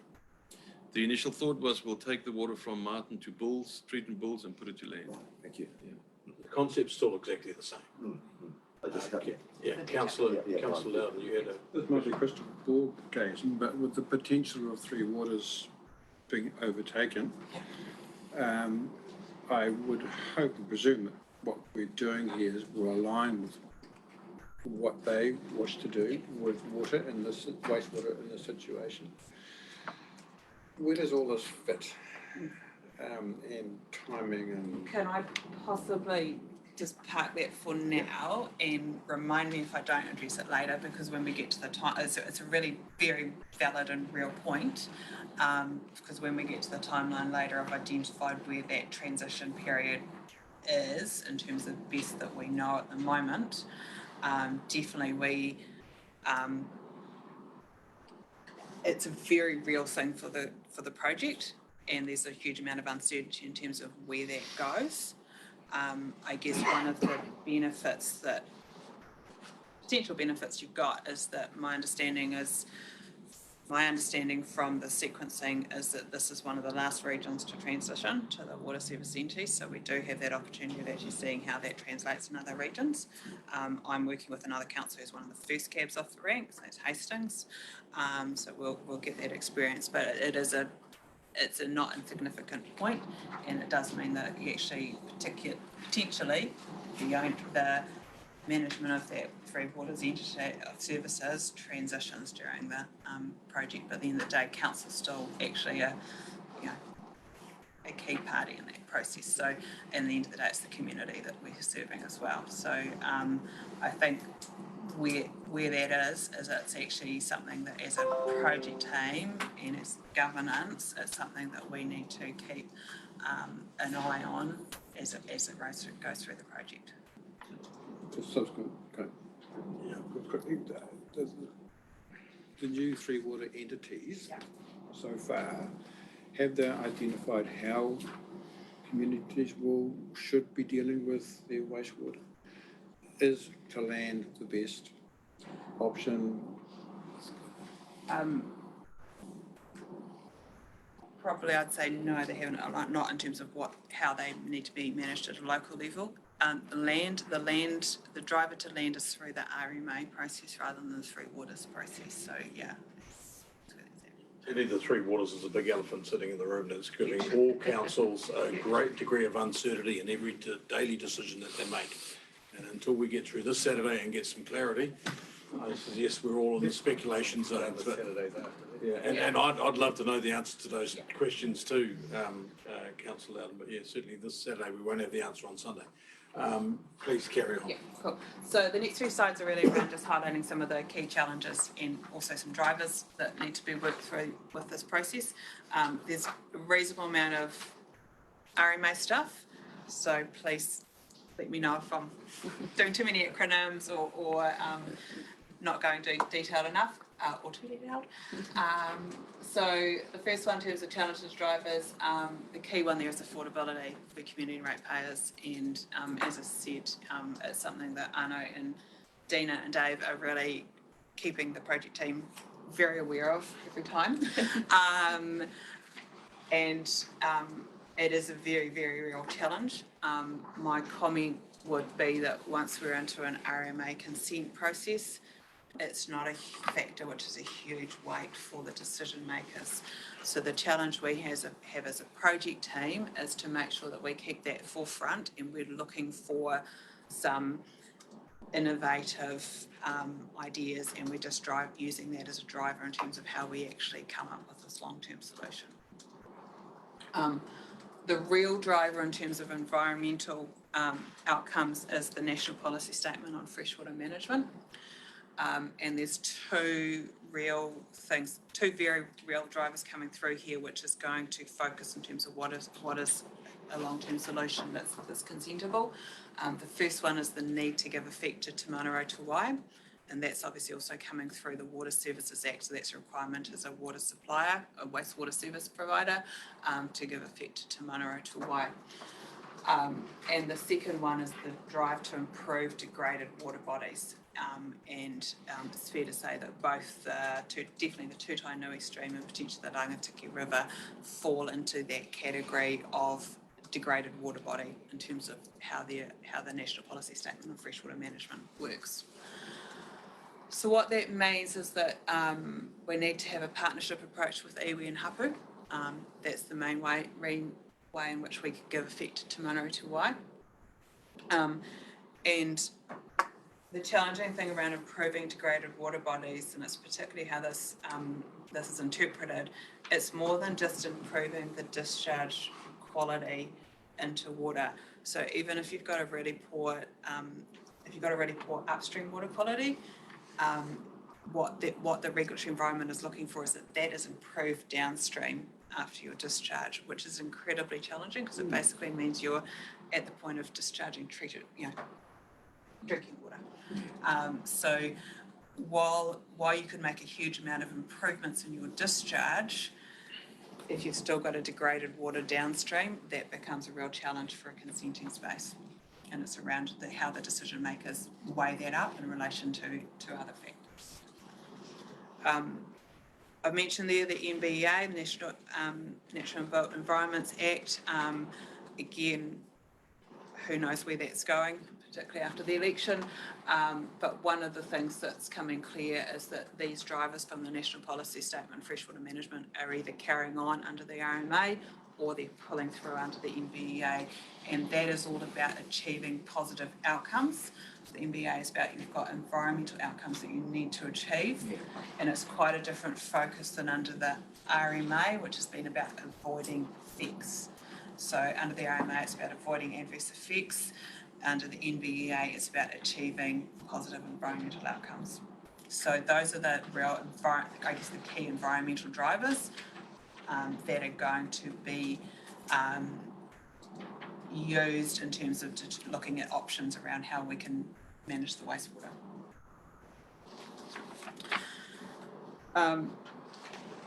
Now there's this slide here is around some of the challenges and drivers around land treatment. So the first thing we need to be clear here is that there is a very, very strong regulatory and policy driver towards land disposal, and that's through that National Policy Statement on Freshwater Management, because that's how you improve water quality, and it's all through the regional plan, the One Plan. And those drivers are coming from a cultural and water quality perspective. So under the One Plan, even if you were to discharge to water at a quality that met all of the receiving environment standards, there are still policy drivers from a cultural perspective that discharge of wastewater to water is, the words they use is culturally abhorrent, and that it needs to go to land. So it's not just a question of quality of treatment, there's also the need to get some drivers onto land to meet those cultural expectations. Question around that. Yeah. Under the changes envisaged, there's also the ability for existing consents to be challenged, isn't there? Can you expand that a little bit? In terms of consents that have been issued under the RMA, as I understand the changes that are partly envisaged, is the ability for instance, iwi with regard to Te Manaurau Te Wai to overturn existing consents that have already been approved. I think we've received national advice around changes to the RMA that was potentially, I probably can't speak to that in detail at the moment, but yeah. Can I just ask one quick question, and I think it is quite fundamental to the decision processes we go through here. And you stated in your project objectives, the difficulty about discharging to land 100% of the time, and it's a question which we've discussed around this table many, many times, and I'm not 100% clear. Whilst it's a desirable outcome, it may very well be that it's not a possible outcome. Correct. So therefore, there's nothing regulatory that says throughout this process, even though how difficult it may be, that if it can't be done, best efforts must override the fact that we will try. But and so is that true or not? That's true. I don't think it's best efforts to avoid and reduce and avoid discharges to water. There is a understanding that that's not always possible, and what I imagine is you're probably going to end up with a solution which is a combination of both land and water discharge, and it's around the first priority is to get it out of Tutanui, and then probably beyond that it's getting it, reducing it to the Rangatiki River, and likely you start with reducing at times of low flow, which is when you're more likely to be able to put it onto land. There are some areas where they've gone 100%, but it is incredibly challenging, and there are compliance issues associated with that. Thanks. A couple of questions down over here. Councillor Duncan.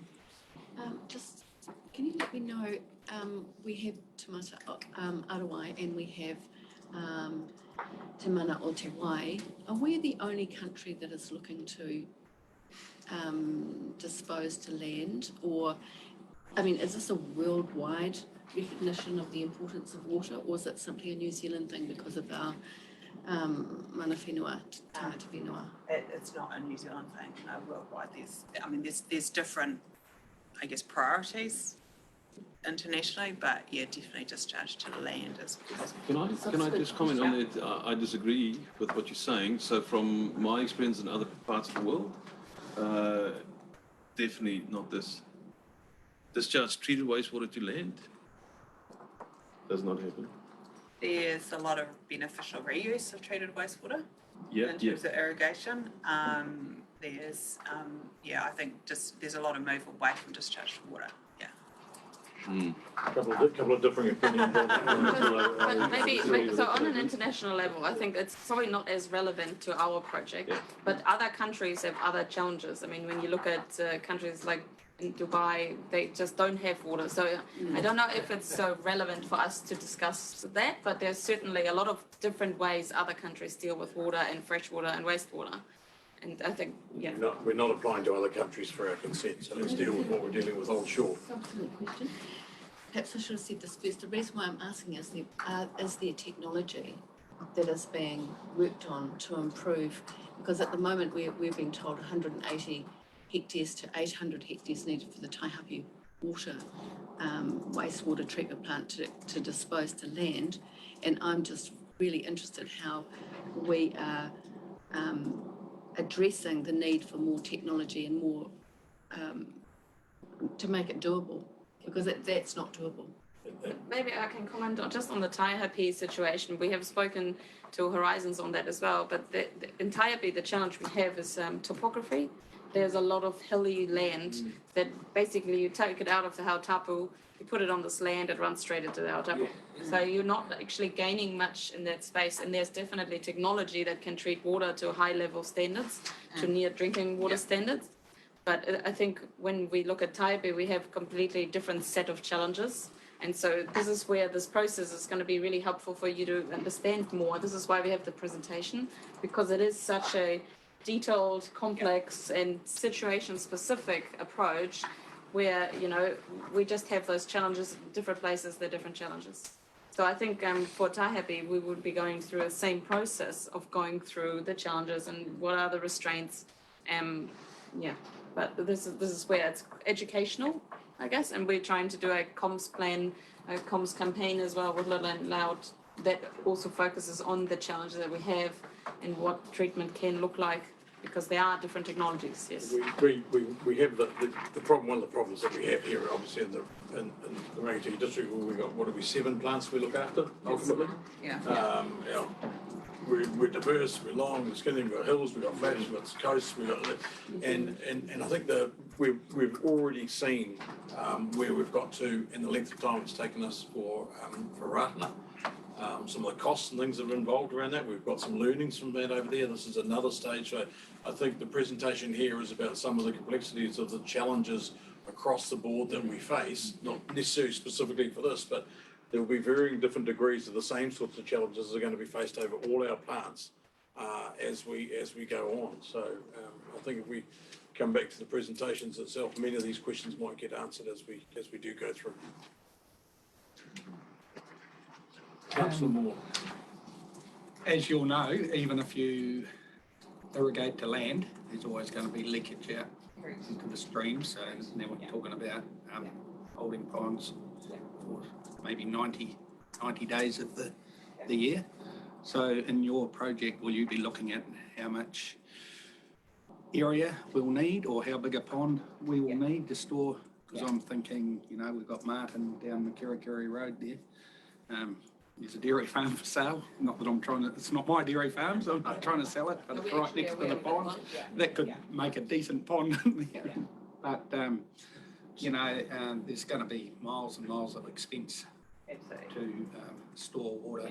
And that's where, I guess the process we've got to go through is looking at all of those options, and it's finding the right balance between how much goes to land, how much do we store, and how much needs to still be discharged to the river, and under what circumstances and what quality. So those are, it's very much around trying to work out what is that right balance between all of those aspects of it. It will involve all of those aspects, I imagine. Councillor Moore, and I have no doubt if we, as we go forward with some of these challenges, and we'll carry on with the presentation, that we will be looking to get some groups together, and you'll no doubt having your hand up to be involved, I should imagine. Well, when it comes to Macom and do it. Yeah, I thought you might. So let's I'm getting a much more let's carry on with the presentation. As we've just talked about, identifying and obtaining access to sufficient suitable land is going to be a major challenge. I'll leave it at that. There are some other RMA, so those are the drivers towards going to land. There's some other RMA policy and regulations which create complexities on that. So as you're all aware, there's a lot of stuff in the RMA that kind of fights against each other. We have the National Policy Statement on Highly Productive Land.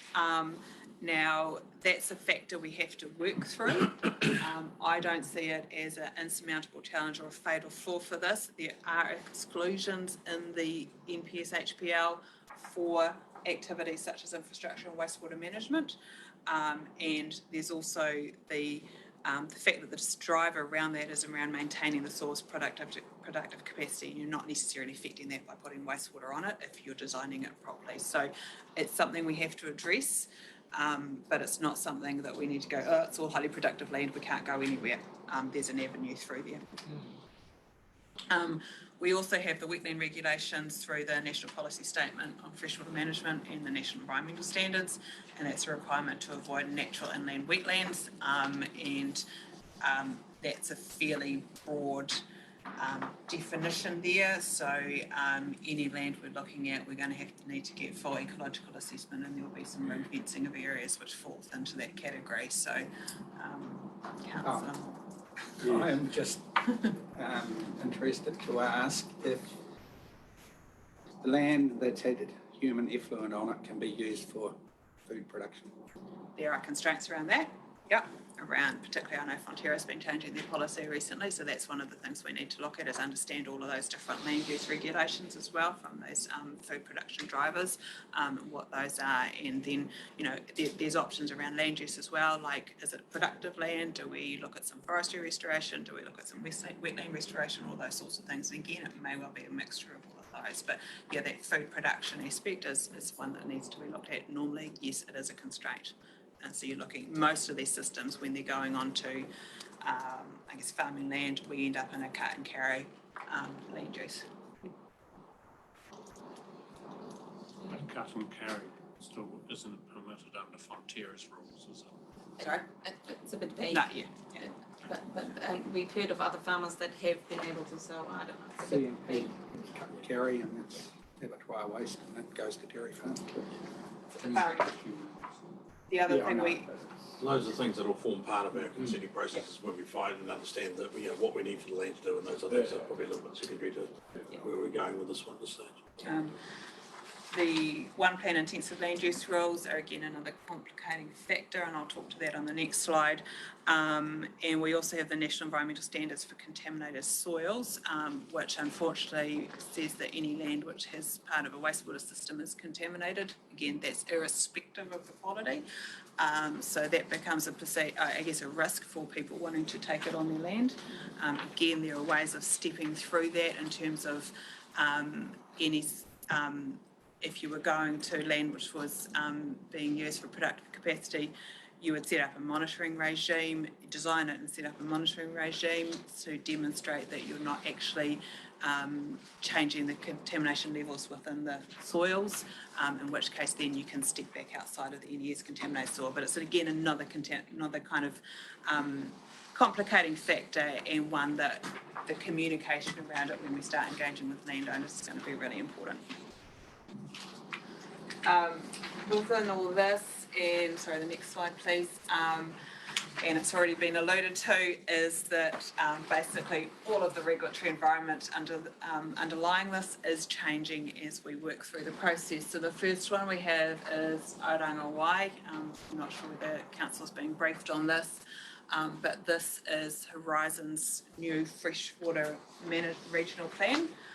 So under the RMA, all regional councils have to notify a new regional plan, so this will replace the one plan. That has to be notified by the end of 2024 and operative by the end of 2026. So that means that probably with our timeline, the application that we put in, the consent application, will need to address both the regulatory rules under the one plan, plus also what's in Aoranga Wai when it's notified. There is an opportunity in here for council to be involved, and ideally with other district councils in the region, in that process of developing what's going to be in Aoranga Wai, and through basically some pre-notification engagement with regional council and also submissions.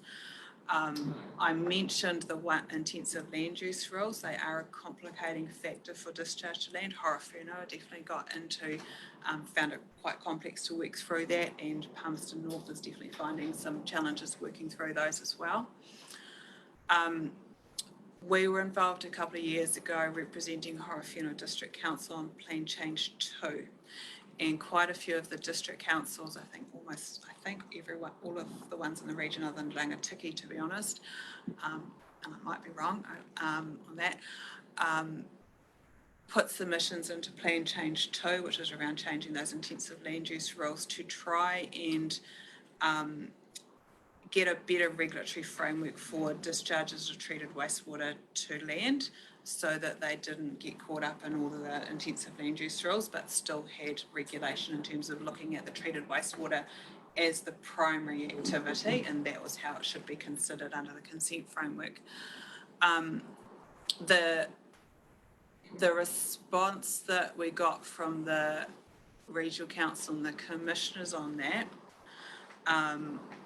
and as I said, I was working for Horowhenua about basically all of the planners across the district councils were aligned and looking at the solution.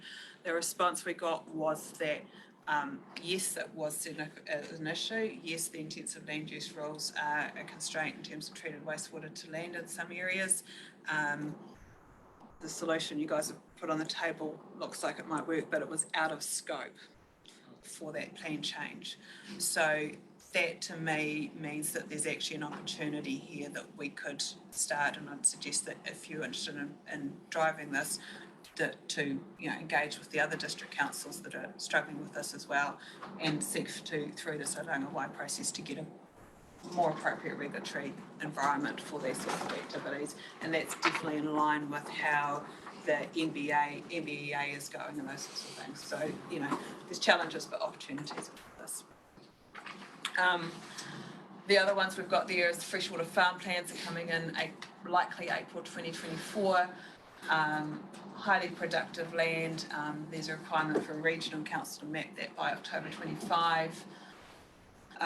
NBEA, we've already mentioned, the project will be consented under RMA. You won't have the new NBEA plans by the time we set consent, but they do provide an opportunity for fast track consenting, and I think at this stage that's probably a potential good avenue to go down on this one, particularly if you're looking at a partnership approach with iwi and Hapu as we go through the project. The National Party has signalled that too, haven't they? I think everyone's pretty agreed around the fast tracking, and it's proved, it's worked well under the COVID fast track process. Seek a little bit of clarity, what is? Okay, I so. don't want to hold you to any. Cool, it's all very,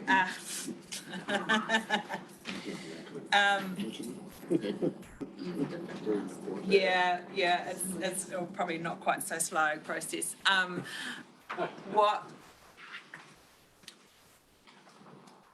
What makes, I think, I was just looking at this for another client, the fast track process should be about 120 working days from lodgement to decision. There are a few extras in there in terms of requests for further information where you can stop them. What makes it fast is there is limited notification or non-notification of these sorts of activities. And there's also very limited appeal rights. So it is, and it's, I'd say it's a process which is going to be a much more evidential based driven rather than, dare I say, submitter driven. So through me to myself, I'm going to ask a subsequent question. And if you'd rather answer this question at the end of your presentation when we get through, is there any indication of the timeframes that we are to get to be putting the package together to get to consenting? Yes, there are. That will come. You don't want to say it? I'll Yeah. I'll stand back. It's coming. It's coming. I'll sit back on that. Yeah. It's not coming quickly. It's not fast. Right. And as I said, I'm not, now's not the time to make a decision around fast track consenting. I'm just saying, look, that's an option that's available, and it's one that we have to be looking at and make the right decision at the time as to what we apply for. Okay, Councillor Loudon, you had a question? What are the drawbacks of a fast track consent? The drawbacks. None. I think the biggest drawback, and it's a new process, so it's hard to tell. I think one of the biggest potential risks is a feeling from your community that they're being excluded from the process. And that's where the community engagement and the stakeholder engagement leading up to lodgement is really important. I know when the COVID fast tracking process came through and a few clients were looking at it, there was a real concern that it was being seen as stepping around the consultation process. And there's a potential for that to be seen as that. The fast track process essentially moves most of these into a limited notification process. So it's really looking at who are the key parties which are affected, and it's all the Crown agencies, it's iwi partners, and it's people who are what they call directly affected. So it's like landowners and adjacent landowners. It's not necessarily going into a public notification process. That notification process wouldn't be necessarily made by our council staff either, would it? No, it goes through the EPA. And it also loses the right of appeal. It does, yeah. So those are big. So those are the big, definitely those are the big. Disenfranchising the community. Yeah. Okay, good question. Carry on. Water service reform, we've talked about that already. That's in the middle of all of this mix, and we don't know where that's going. And then I understand you've also got your own district spatial strategies and district plan reviews. And again, there's opportunities to, things like might be, treatment plant site designations and things like that we can get through a district plan review. So Those are the challenges. So how are we going to approach it? So the first thing is I might get Dina or Dave to talk to this in a minute, but basically trying to set up two real key groups that are going to drive this project. One is the project steering group, which is around council and iwi representatives, and one is what we're calling the core project technical delivery team, which is officers, some iwi representatives, myself there in terms of planning, and WSP in terms of wastewater expertise, and then that team would draw in other technical experts. There's going to be many that we need as in when we require. Just a comment probably around the steering group. You are aware that we haven't had an update meeting with the update group that was set up in October last year. So what we're intending to do is, now that this is really getting on the track, rolling down, that we set up regular meetings, and there might only be maybe 2 monthly meetings, because you will see the time frame after this. But we had the 5 councillors that were confirmed in the October meeting. So that was the mayor, the deputy mayor, and chair of Asset and Infrastructure, Councillor Carter, Councillor Dargetti, and Councillor Rakawa. So they were the ones that were involved. But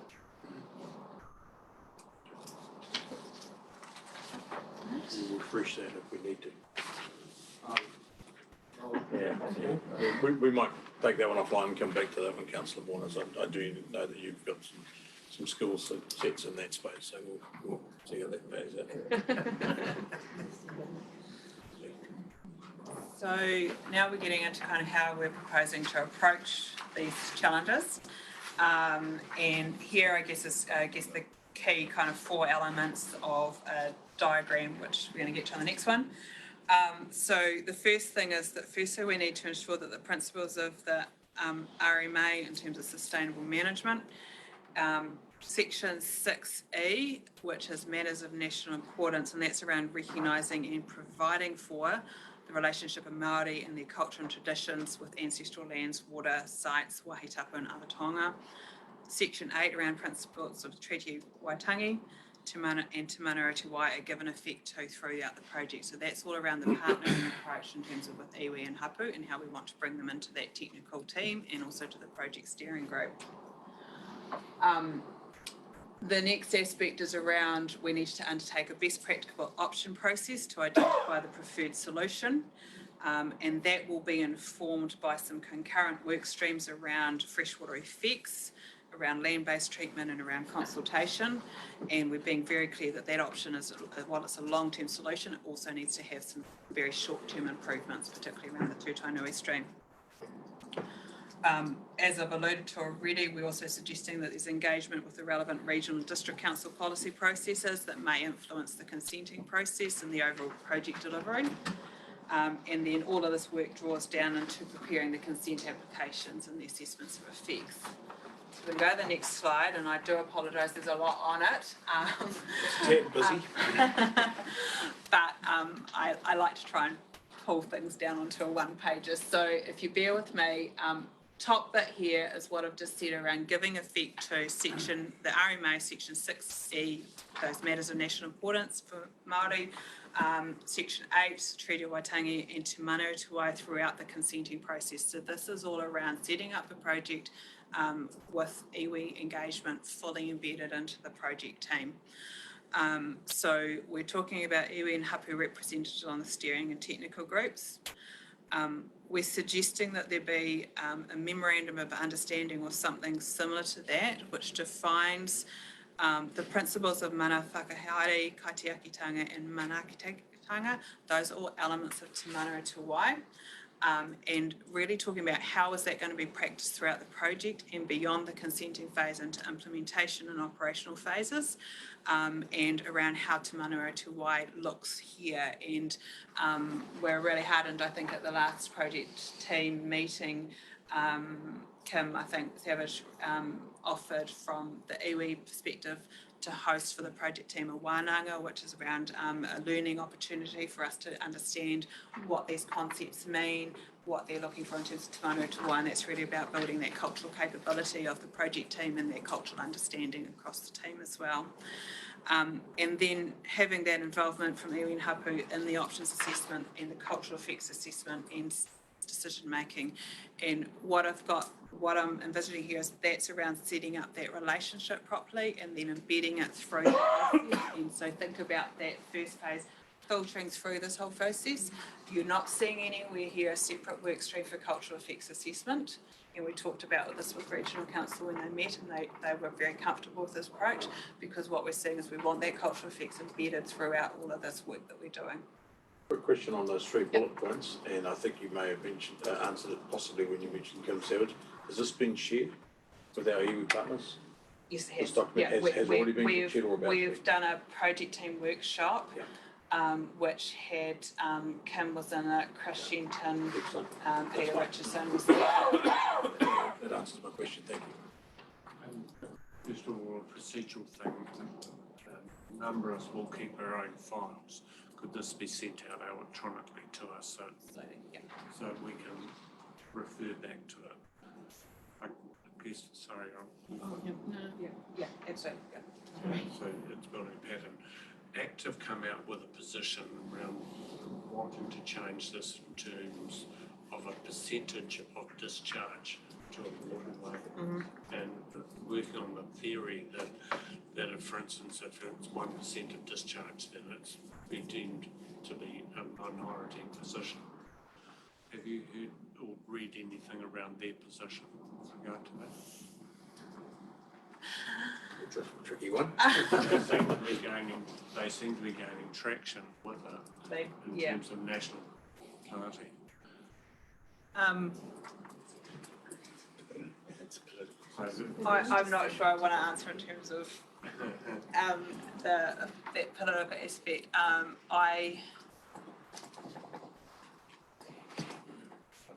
We might let, we might. Yeah. We don't want to, I'm happy but to I think, talk but offline. not sure that that's. I'm not sure it's going to come through. Doesn't have jurisdiction against I mean, why I mean, at the moment, all we can do is I guess plead for what we have in front of us in terms of the regulation and where the policy direction is going, and that's not where we're Take a question from Councillor Duncan here, but we do need to push on with our presentation. But Councillor Duncan. So how many, 2 questions. How many iwi are involved in this particular project, and are you confident that we will get agreement around the Te Mana o Te Wai from those iwi together?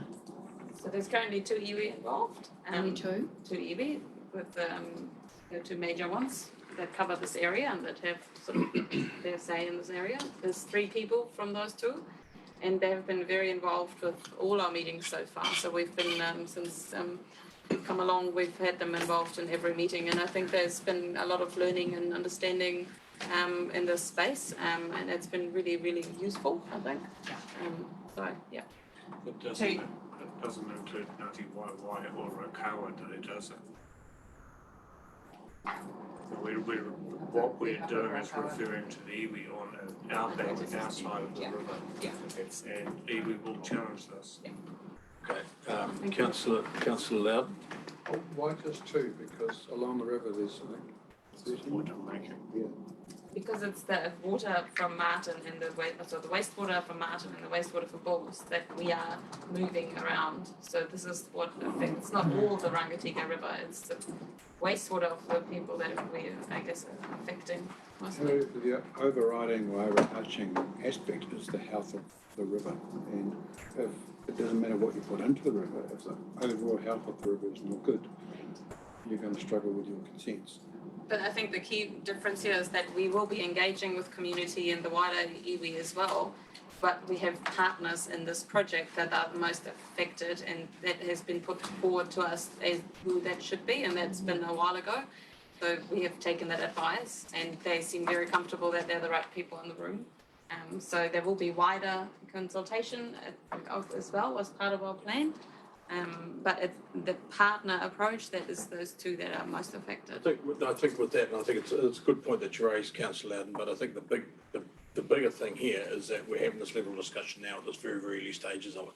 And the degree of conversation that we're having tells me that there's a genuine interest in getting this right and making sure that we are partnering up with everybody that's necessary to achieve the desired outcomes as best as possible for all. So the level of questioning, I think, is excellent, but let's carry on with the project and note that there's a level of concern that we're making sure that we meet these and I'm not going to call them obligations, but our desires to make sure that we're reaching out to the appropriate people and consulting and having a conversation with them. So then what we've got is what we're calling the best practical option process, which is a reasonably, robust and common process, and that's around filtering through from, first of all, confirming the design basis. So what are the wastewater flows that we have to deal with? That includes new growth projections. Any new asset, it's going to have a 50 to 100 year life. We need to understand what those growth desires are and what the assumptions are, some of the trade waste elements, all those sorts of things. Filtering through into obviously identifying a long list of options and everything on the table. What are those options? Which ones are fatally flawed? So we pull them out. Moving through to a short list of options, and I guess what I've got there is that filtering through from the long list through the short list, we are putting that through that filter of all of those regulatory drivers. So does it get us towards Te Manaurau Te Wai, I guess, is more the thing. What's the direction of travel? Does it get us out of the water? Is it meeting those regulatory drivers? So it's using those as that filtering process, including the affordability issue. Working through the short list of options. So once you get the short list, you develop those a bit further, do some more further assessment down to the preferred option, which you end up doing a whole lot of technical assessments on. And all of that filtering process is informed by these three concurrent work streams. So think about these kind of going across the page as well. And we have some freshwater effects. So we're doing some work right now in terms of developing the monitoring plan, because all of the compliance monitoring you've been doing, that's been under consents which have been granted in the 1990s, and compliance monitoring. The regulatory environment has changed. We're now interested in a whole different range or broader range of water quality parameters, and compliance monitoring is never enough to get you through a consent. So we're setting up a monitoring plan, including some cultural health monitoring. I've got some of my team out on site with Peter Richardson at the moment with your compliance guys, looking at all the sites and working out what we need to do there. Implementing that monitoring plan over the period and having some interim assessments as we get information through, feeding that back into this optioneering process through to a final technical assessment. With the land-based side, sorry, I'm conscious of time, so I'm probably racing a little bit now. We are working on, I think the first stage is we need to develop a land strategy. What is the land we're looking for? What are all those constraints around those food production stuff? What's the land use? What's the right type of soil? What's the groundwater? Where are the culturally significant sites? What are the issues around ownership versus leasing? All of those sorts of things. What are some criteria that council will be using if land comes available during this time? How do you make those decisions to grab that land when it's available? And again, then filtering through from some initial assessment, which tends to be area-wide desktop stuff, through to engaging with landowners, preliminary assessments of land, through into technical assessments. What I'm, without prejudging it, what I'm saying we might get to is you might have water available when we lodge, which enables you to get some water out of, and a strategy to add to that land base as you go, or be looking for beneficial reuse of wastewater or what. So it's going to be a staged implementation. And then we've also got consultation engagement. So this is both consultation engagement under RMA, but also in terms of your local government act consultation engagement around the decision to invest in what the right choice is for the community. So that's around developing and confirming consultation engagement strategy, implementing that, and there's going to be likely updates, and we're envisaging that you're going to go to the community on some shortlist options and get some feedback around that, and then basically informing and seeking feedback on that preferred option, and all of that filters down into what we lodge. So now we get to the big question, time frame. Dave's question. Yeah. This is the reality of it, people pay. Yeah. So if we go to the next slide, what I've got on the next slide is a very simplified timeline. And what Adina's handing out is a very complex, the more detailed timeline that feeds into this. I'll probably just talk to this for now. But the detailed timeline we've got here, that's the one we talked through with Horizons officers, and they were comfortable that that is actually the time frame it takes to do this work properly. You know, we have looked really hard at it as a project team in terms of both, you know, can we speed it up and can we also commit to this? Because there's a huge amount of work in here, and if we could speed it up to get you to a lodgement, that's often a false economy because you end up doing a whole lot of work after lodgement and it becomes very messy and it can become quite adversarial in those consenting processes. You know, this is around making, you know, multi-generational decisions, so it's around the timeline. So looking at this. Yeah. This is not even any construction in here. No, this is lodging a new consent application, yeah.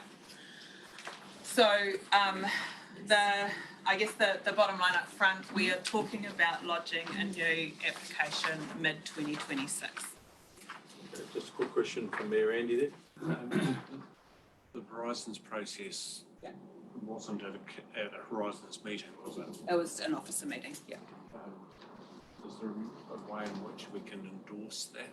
So what the officers suggested was that we come and present this to the regional council meeting.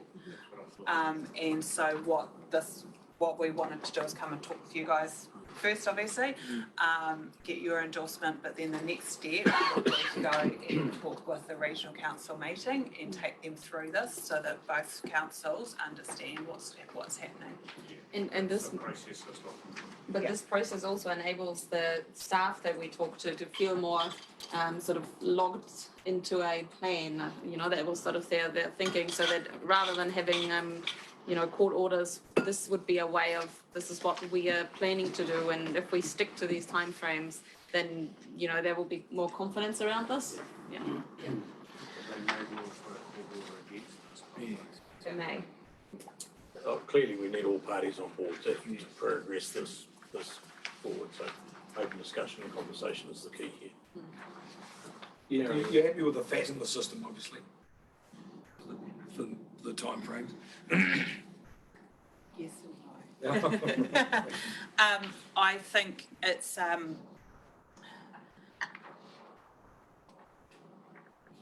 happy with it in terms of achievability. Right. But it's not one that's without risks. Yeah, exactly. But, You know. as long as the We've talked it through as a project team. They challenged us on it, and through this process, we have probably added 12 months through this process of talking it through. I've talked in detail with the wastewater team at WSP because they're going to be doing a lot of the technical work, so it's around their capability capacity to do that. We've tried to build in some buffers where we can, but it is one that requires the project team to be focused and for there to be consistent effort made. And you know, we've talked about the changes in regulatory environment and water service reform. There's a lot of potential for it to be derailed. yeah, exactly. But in some respects too, a focused timeline and a focused, you know. Yeah, well, if you haven't got a target, you've got helps nothing to aim as for. well. So, I'm comfortable with it, but it's not one that's without risk. I'd understand Yeah. Thank you. Councillor. Thank you. This is fantastic to all the team, but it looks as though it seems as though you're doing a fantastic job getting it organised and time framed. It's certainly complex. What are the risks?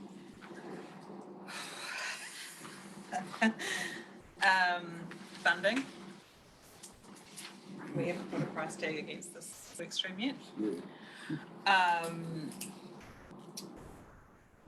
Ensuring we hit key decision dates, so just getting stuff into council calendars, making sure that that we're keeping yourselves informed enough that we can get key decisions when we need to. if there's any, I guess the relationship between yourselves and the iwi partners that we've got, making sure that continues to, we continue to build positively on that relationship. Access land, I think, finding suitable areas of land, that's a big risk. And then I would say the water services reform and regulatory change. Yeah. Just a couple of things. Just a few off the top of my head. Your worship. In terms of your capacity as a company to be able to deliver this significant body of work, and you become very much a key part of that. Your capacity as a company to be able to, are you comfortable with?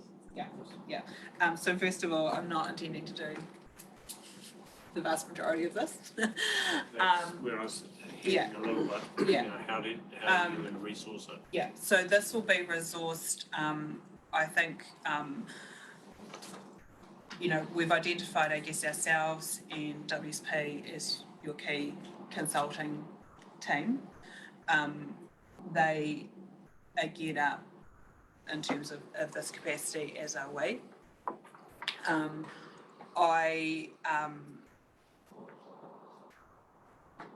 I have looked at our capacity and one of the reasons why it's actually now that we're coming to you, when Dave and Nadina first came to us in kind of February, March, I said I didn't have the capacity for the next 6 months. We have, I guess, essentially put this into our work program, so we're committed to that.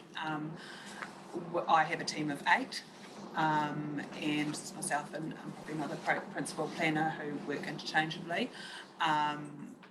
You know, I guess you just used to. Forgive me for asking. You've got some key person. Traditionally, it's a justifiable question. Absolutely, yeah. I mean, I guess you've got some key person risk. The thing is, I mean, our business has been around 20 plus years in this region, and we've got no intention of going anywhere else.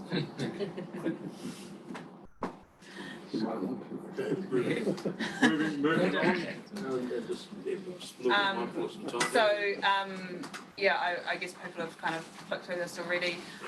Key things we've got here is we are wanting to get to the point where we've got that MOU in terms of Te Mano Toa and that relationship stuff kind of sorted in the first quarter next year. We are working to, I'm going to jump down to the blue now, we're working to confirm the monitoring plan by November, December, and that sets us up into what we're calling a 4-month intensive monitoring period over December through to end of March. That's intensive in terms of influent and effluent and grabbing the data, which WSP will then need to flip back up to the purple, which is confirming the design basis by end of April next year. That then flows through to a 4 to 5 month process on shortlisting, working through the long list to a short list, so that by about August next year we have I'm just reading it properly now, a short list, and really essentially working through that short list. That's the big piece of work in terms of like what do we do, how do we evaluate those short list options. And we're then so that we're fully informed to be able to pick that preferred solution. So that most of the technical work on that will be delivered by that first quarter 2025, and then we've provided some time there for community engagement and some council decision making through to what we've got as mid-2025 is basically a decision around what is the preferred option. Taking that through in terms of some concept designs and technical assessments through to the end of 2025, and then into the beginning of 2026, just what is their implementation and funding commitment. Now, that bar in terms of, and then the purple, the implementation of plan and funding commitment, that's when the focus goes on to, what is it and what is it confirmed. There will be work as we go through their stages to build that up. Yeah, Randy? Can I suggest you have a conversation also with the Rangitikei River Catchment Collective, both in terms of monitoring, but also with the respect that they're held within Horizons, we may well be able to contract some of that work out at very low cost, because they are doing it. Yeah, Good, I was going to bring it up. that's great, thank you. Quick question from me, is any of this work transferable to other ongoing projects? Or is it specific? If we're talking about a possible end result being, the Rangitiki River, Yeah. do these applications sit in their own isolation? Or is parts of it transferable that we can own if this is a consenting process that goes through and it's accepted? Is it transferable? Can I make maybe one comment to start and complete me? I think what is very transferable is the challenges and the complexities that you've seen, all these different regulations that have to be applied with, and they are definitely across the board. I'm more talking about some of the answers that we may find in this process, are they transferable? In terms of, sorry, what other? Because we've got another other consenting issues, we're only talking about one planting. Yeah. Some of these answers that we find, or the processes that we go through, transferable from a costing for the district to other plants. Yeah. Is that your experience? Yeah, I imagine that would be, That's what I need to know. Potential. Okay, councillor Lamb. Oh, just funding has been highlighted as a risk, was first off the rank. We've allowed, I think, 25 million. We've spent some of this already. I'm not quite sure how the transition goes into Three Waters. If we get certainly way down the track and it's going to cost X dollars, do they take over at some stage? If they agree with the processes.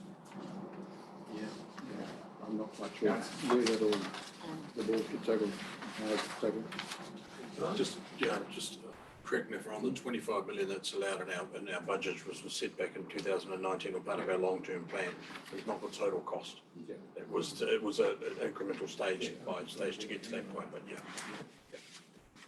If I could just add, through you, Mr. Chairman, what's happening at the moment, and it's potentially just a start off for the entities, but they look at our existing long-term plans and asset management plans and adopt those as the works program going forward. I would imagine after they've been established and they've been in business for a couple of years, they might have a different view or potentially have a different view. But until that time, they'll just stick to what we've got in the plan. So we're advising them and keeping them. Yeah, that's right. okay. Next up. Probably just to check again on that timeline, so down into the kind of orange stuff, that land strategy I talked about, we would be looking to come back mid next year on that. There's quite a lot of work to go into that. So what that's lining up is around the long list through the short list decision happening at the same time as working on, is basically confirming that land strategy. Don't know if there's too much more.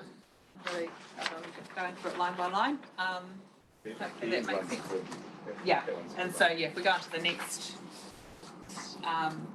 slide, which is the last one, these are the key dates. So as I said, end of 2023, monitoring plan confirmed, and the project team Wānanga, early 24, memorandum of understanding with iwi partners, April 24, design base. So you can probably read it also. But those are the key points that I think for council, that's when we're those key milestone dates that as a council governance body, you need to be keeping us accountable to. And we need to be looking at, where are we hitting those milestones and what are the risks around so that timeline slippage. And one of the things Horizon's officers said to us is that, because we imagine there will also be regular reporting back, one of the things they said to us when we met with them is they don't want to just have reporting around timeline slippage. They want to know around, if there is timeline slippage, what's being done to bring that back.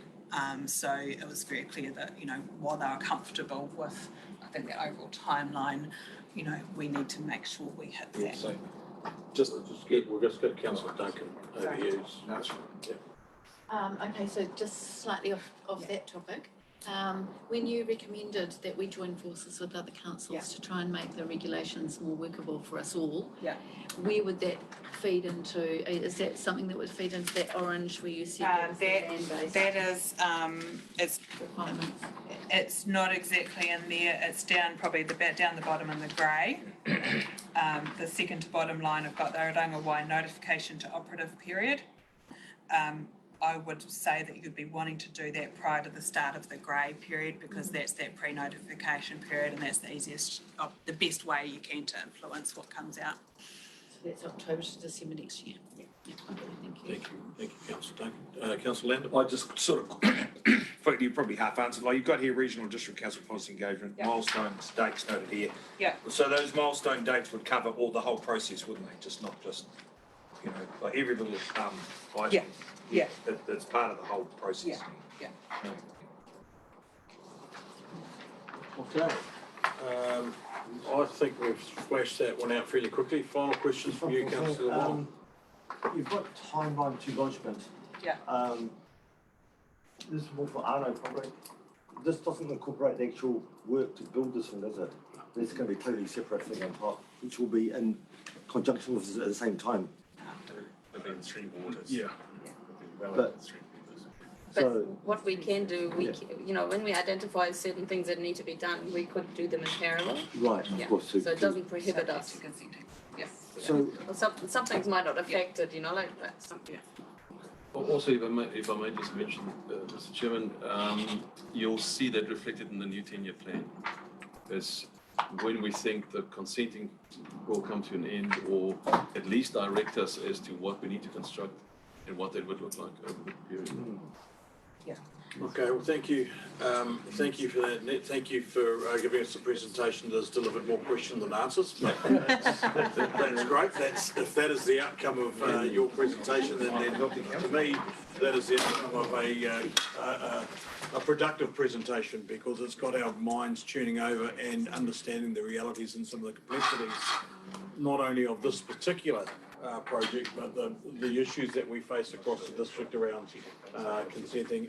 It's been very informative and thank you on behalf of the committee for that presentation. It's been much appreciated. Thank you for that.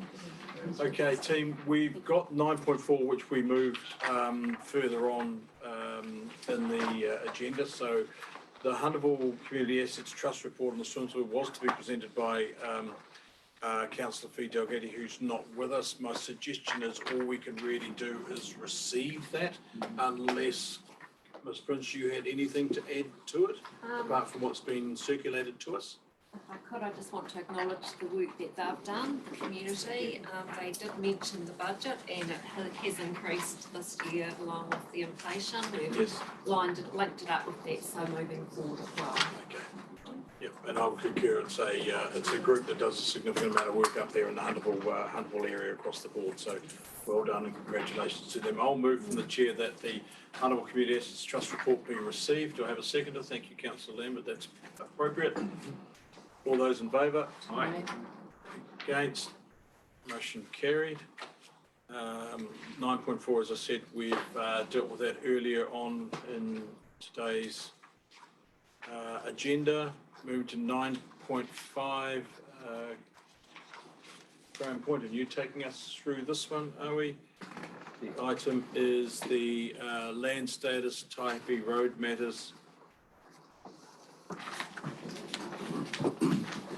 It's item 9.5 on the agenda. thank you.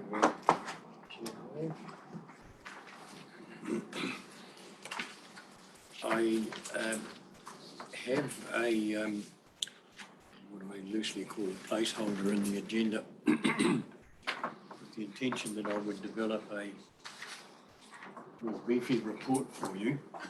When I got to the end of it, I thought, oh heavens, it might be better if I do this in my word rather than dump a whole heap of external research that I had to do.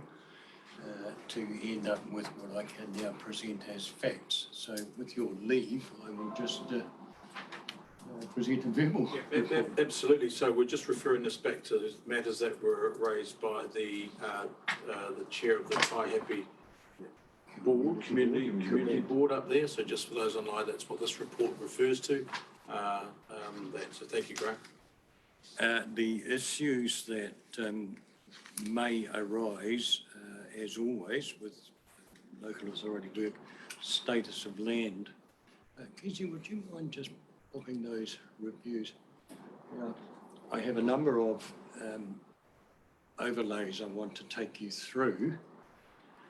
There were 4 potential areas highlighted within the Type Community Board's requests. First was what is locally known as the Outback.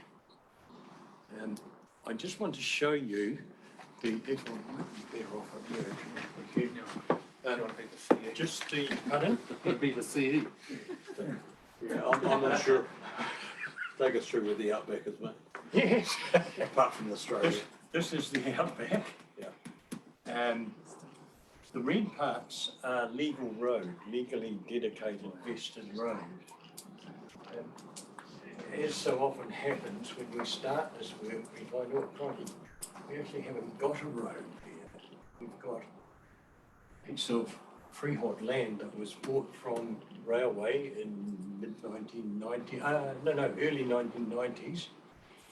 And we have developed a road on it. The only legal roads are the red pieces. You'll notice also that our formed road is actually on railway land up this end. Our bridge and road is on railway land. See the conundrum that we come up against every time we touch some of these old title issues. One thing I want to particularly note is that this is a registered and vested service lane, which for all purposes is a road. 2 or 3 of these businesses fronting Hautapu Street use it, others use the Outback.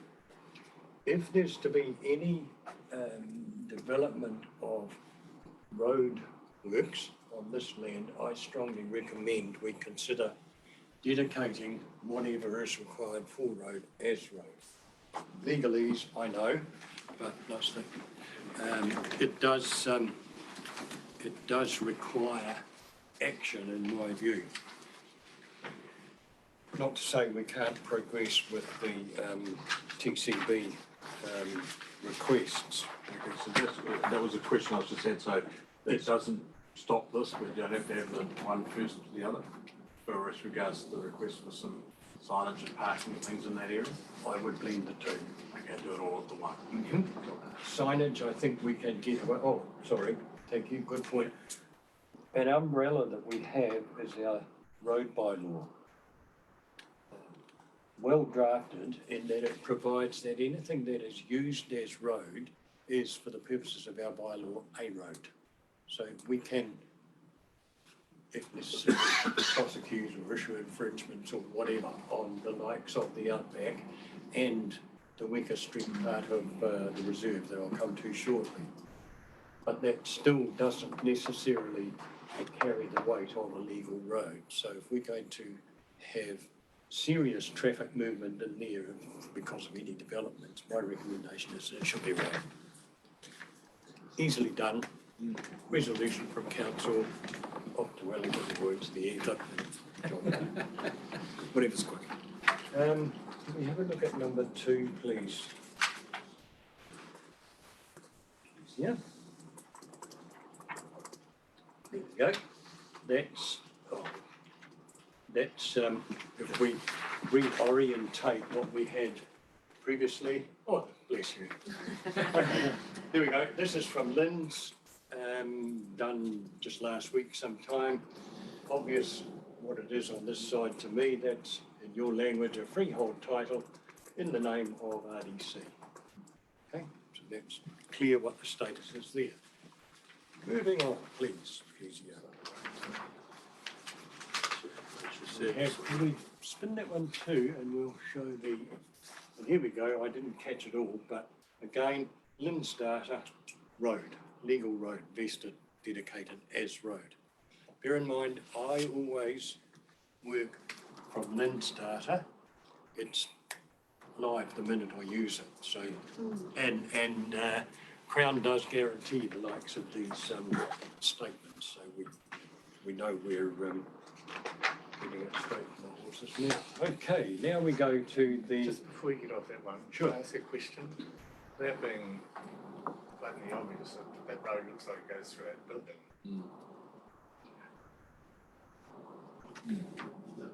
That's up the top.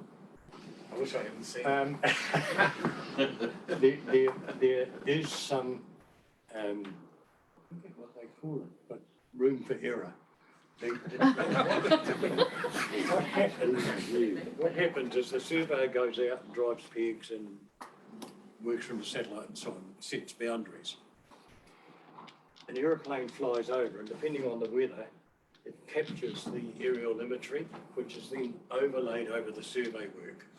The guarantee of the Crown, it is approved survey work and survey points are perfect, or perfected is the term.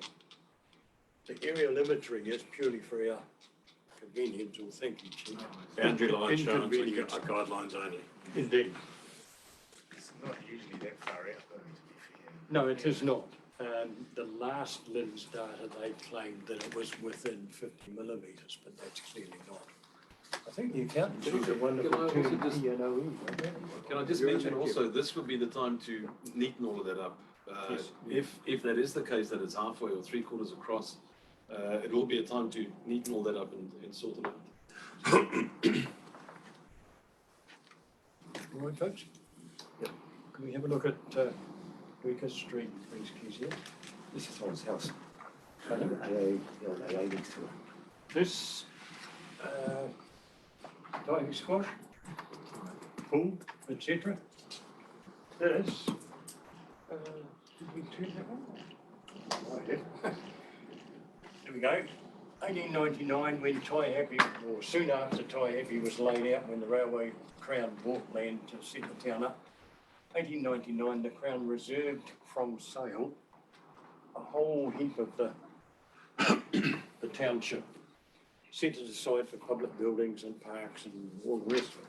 This area was set apart as part of what became Ty Happy Domain for preservation of scenery and public recreation ground.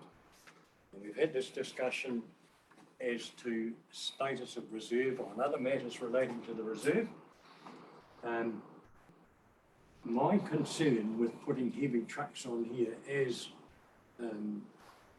suggested might be possible by TCB, is that it would not fit within the preservation of scenery.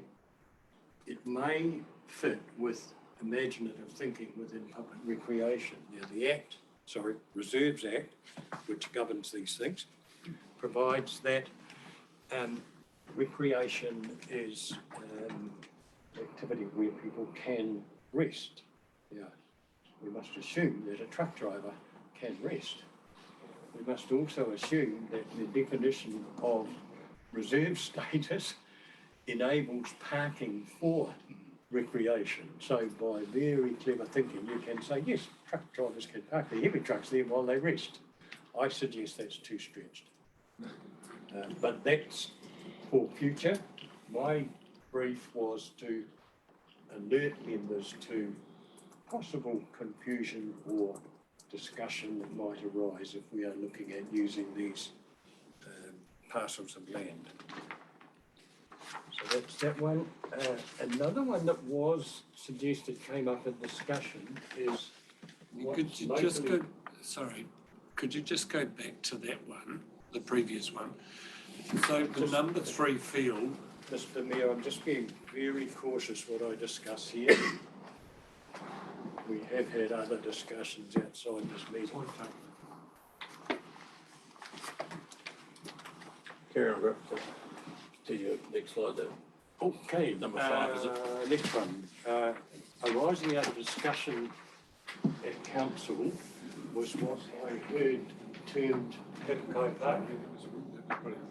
Please be aware, people, it is legal road.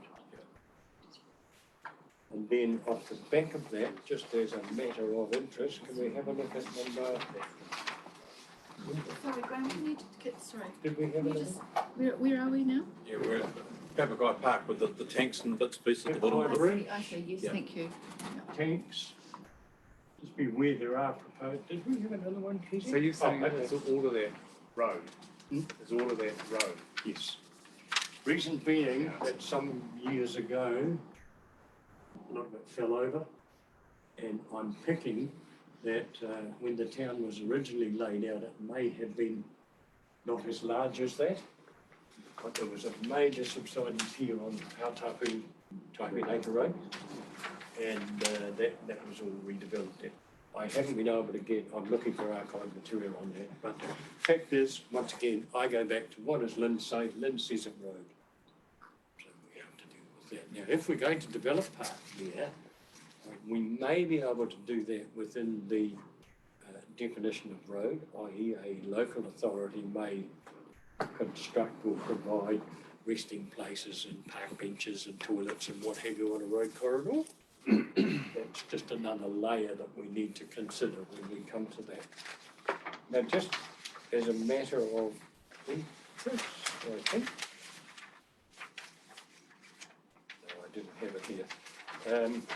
There's one other that I would just, can we, we'll leave it there. No, can we just go back to the previous one, Kizzy, please? Just FYI, people, Hautapu River, right the way round from the Otaihape stream, right around the right bank of the Hautapu, we have a level road, 20 metres. Just if we're coming to, I have an overlay from Square, if we're coming to consider updating road data, etc., my initial thinking is that I would be recommending we consider stopping that road and vesting it as part of the recreation reserve adjoining. So there we are. Mr. Chair? Okay, so what that's unveiled to us all is what came as a reasonably simple request from what may have seemed to be a reasonably simple request from the Taihape Community Board. District Trust up there has opened up some other more complex issues, which I'm pleased that you're working through. However, part of that request, there was a couple of reasonably simple, what I thought simple matters that may have been addressed otherwise.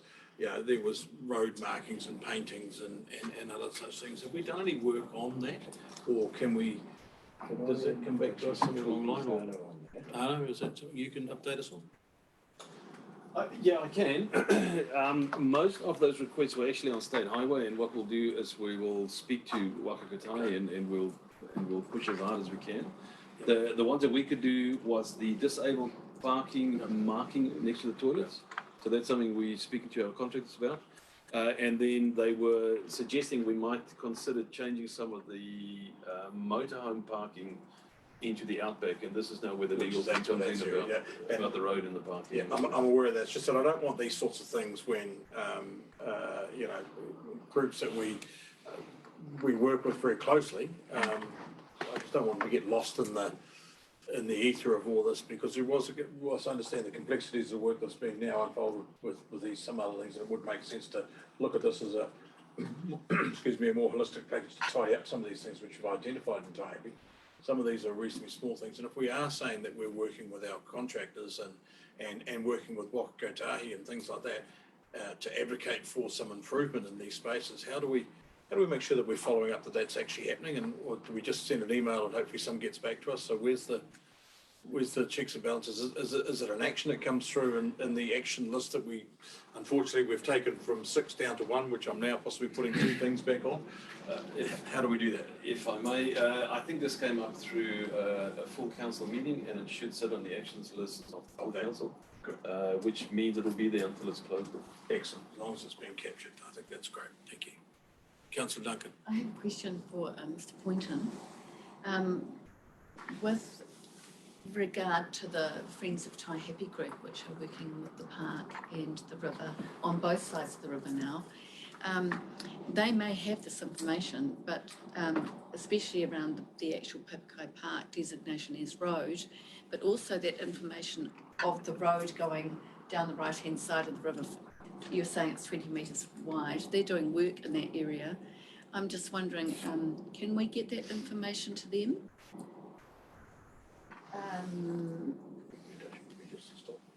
Well, it's information that they should be, could be aware of anyway, Councillor Duncan. So They could be. I'm more than happy to get Adina. She's working with them down there. Yes, that has been provided. Yeah. On site, when we, remember we met on site that day, that was discussed with their chair. Thank you, just so long as they've got it, thank you. You happy with that, Councillor Thank Duncan? you, yes. Where does that lead us to now? I think that brings us to the end of today's meeting. Mr. Boynton, you're happy with where you've got to with that item? I am, thank you. Yes. Okay. Received. You'd like to receive the report, seconded from Councillor Duncan, thank you. Okay, I think all those in favour? Aye. Aye. Against, that motion is carried. I think that brings us to a conclusion of today's meeting. Thank you, committee members, for your attendance. Thank you for your spirited questions. And thank you for your thought process behind. Thank you to those online, and we'll call the meeting to a close.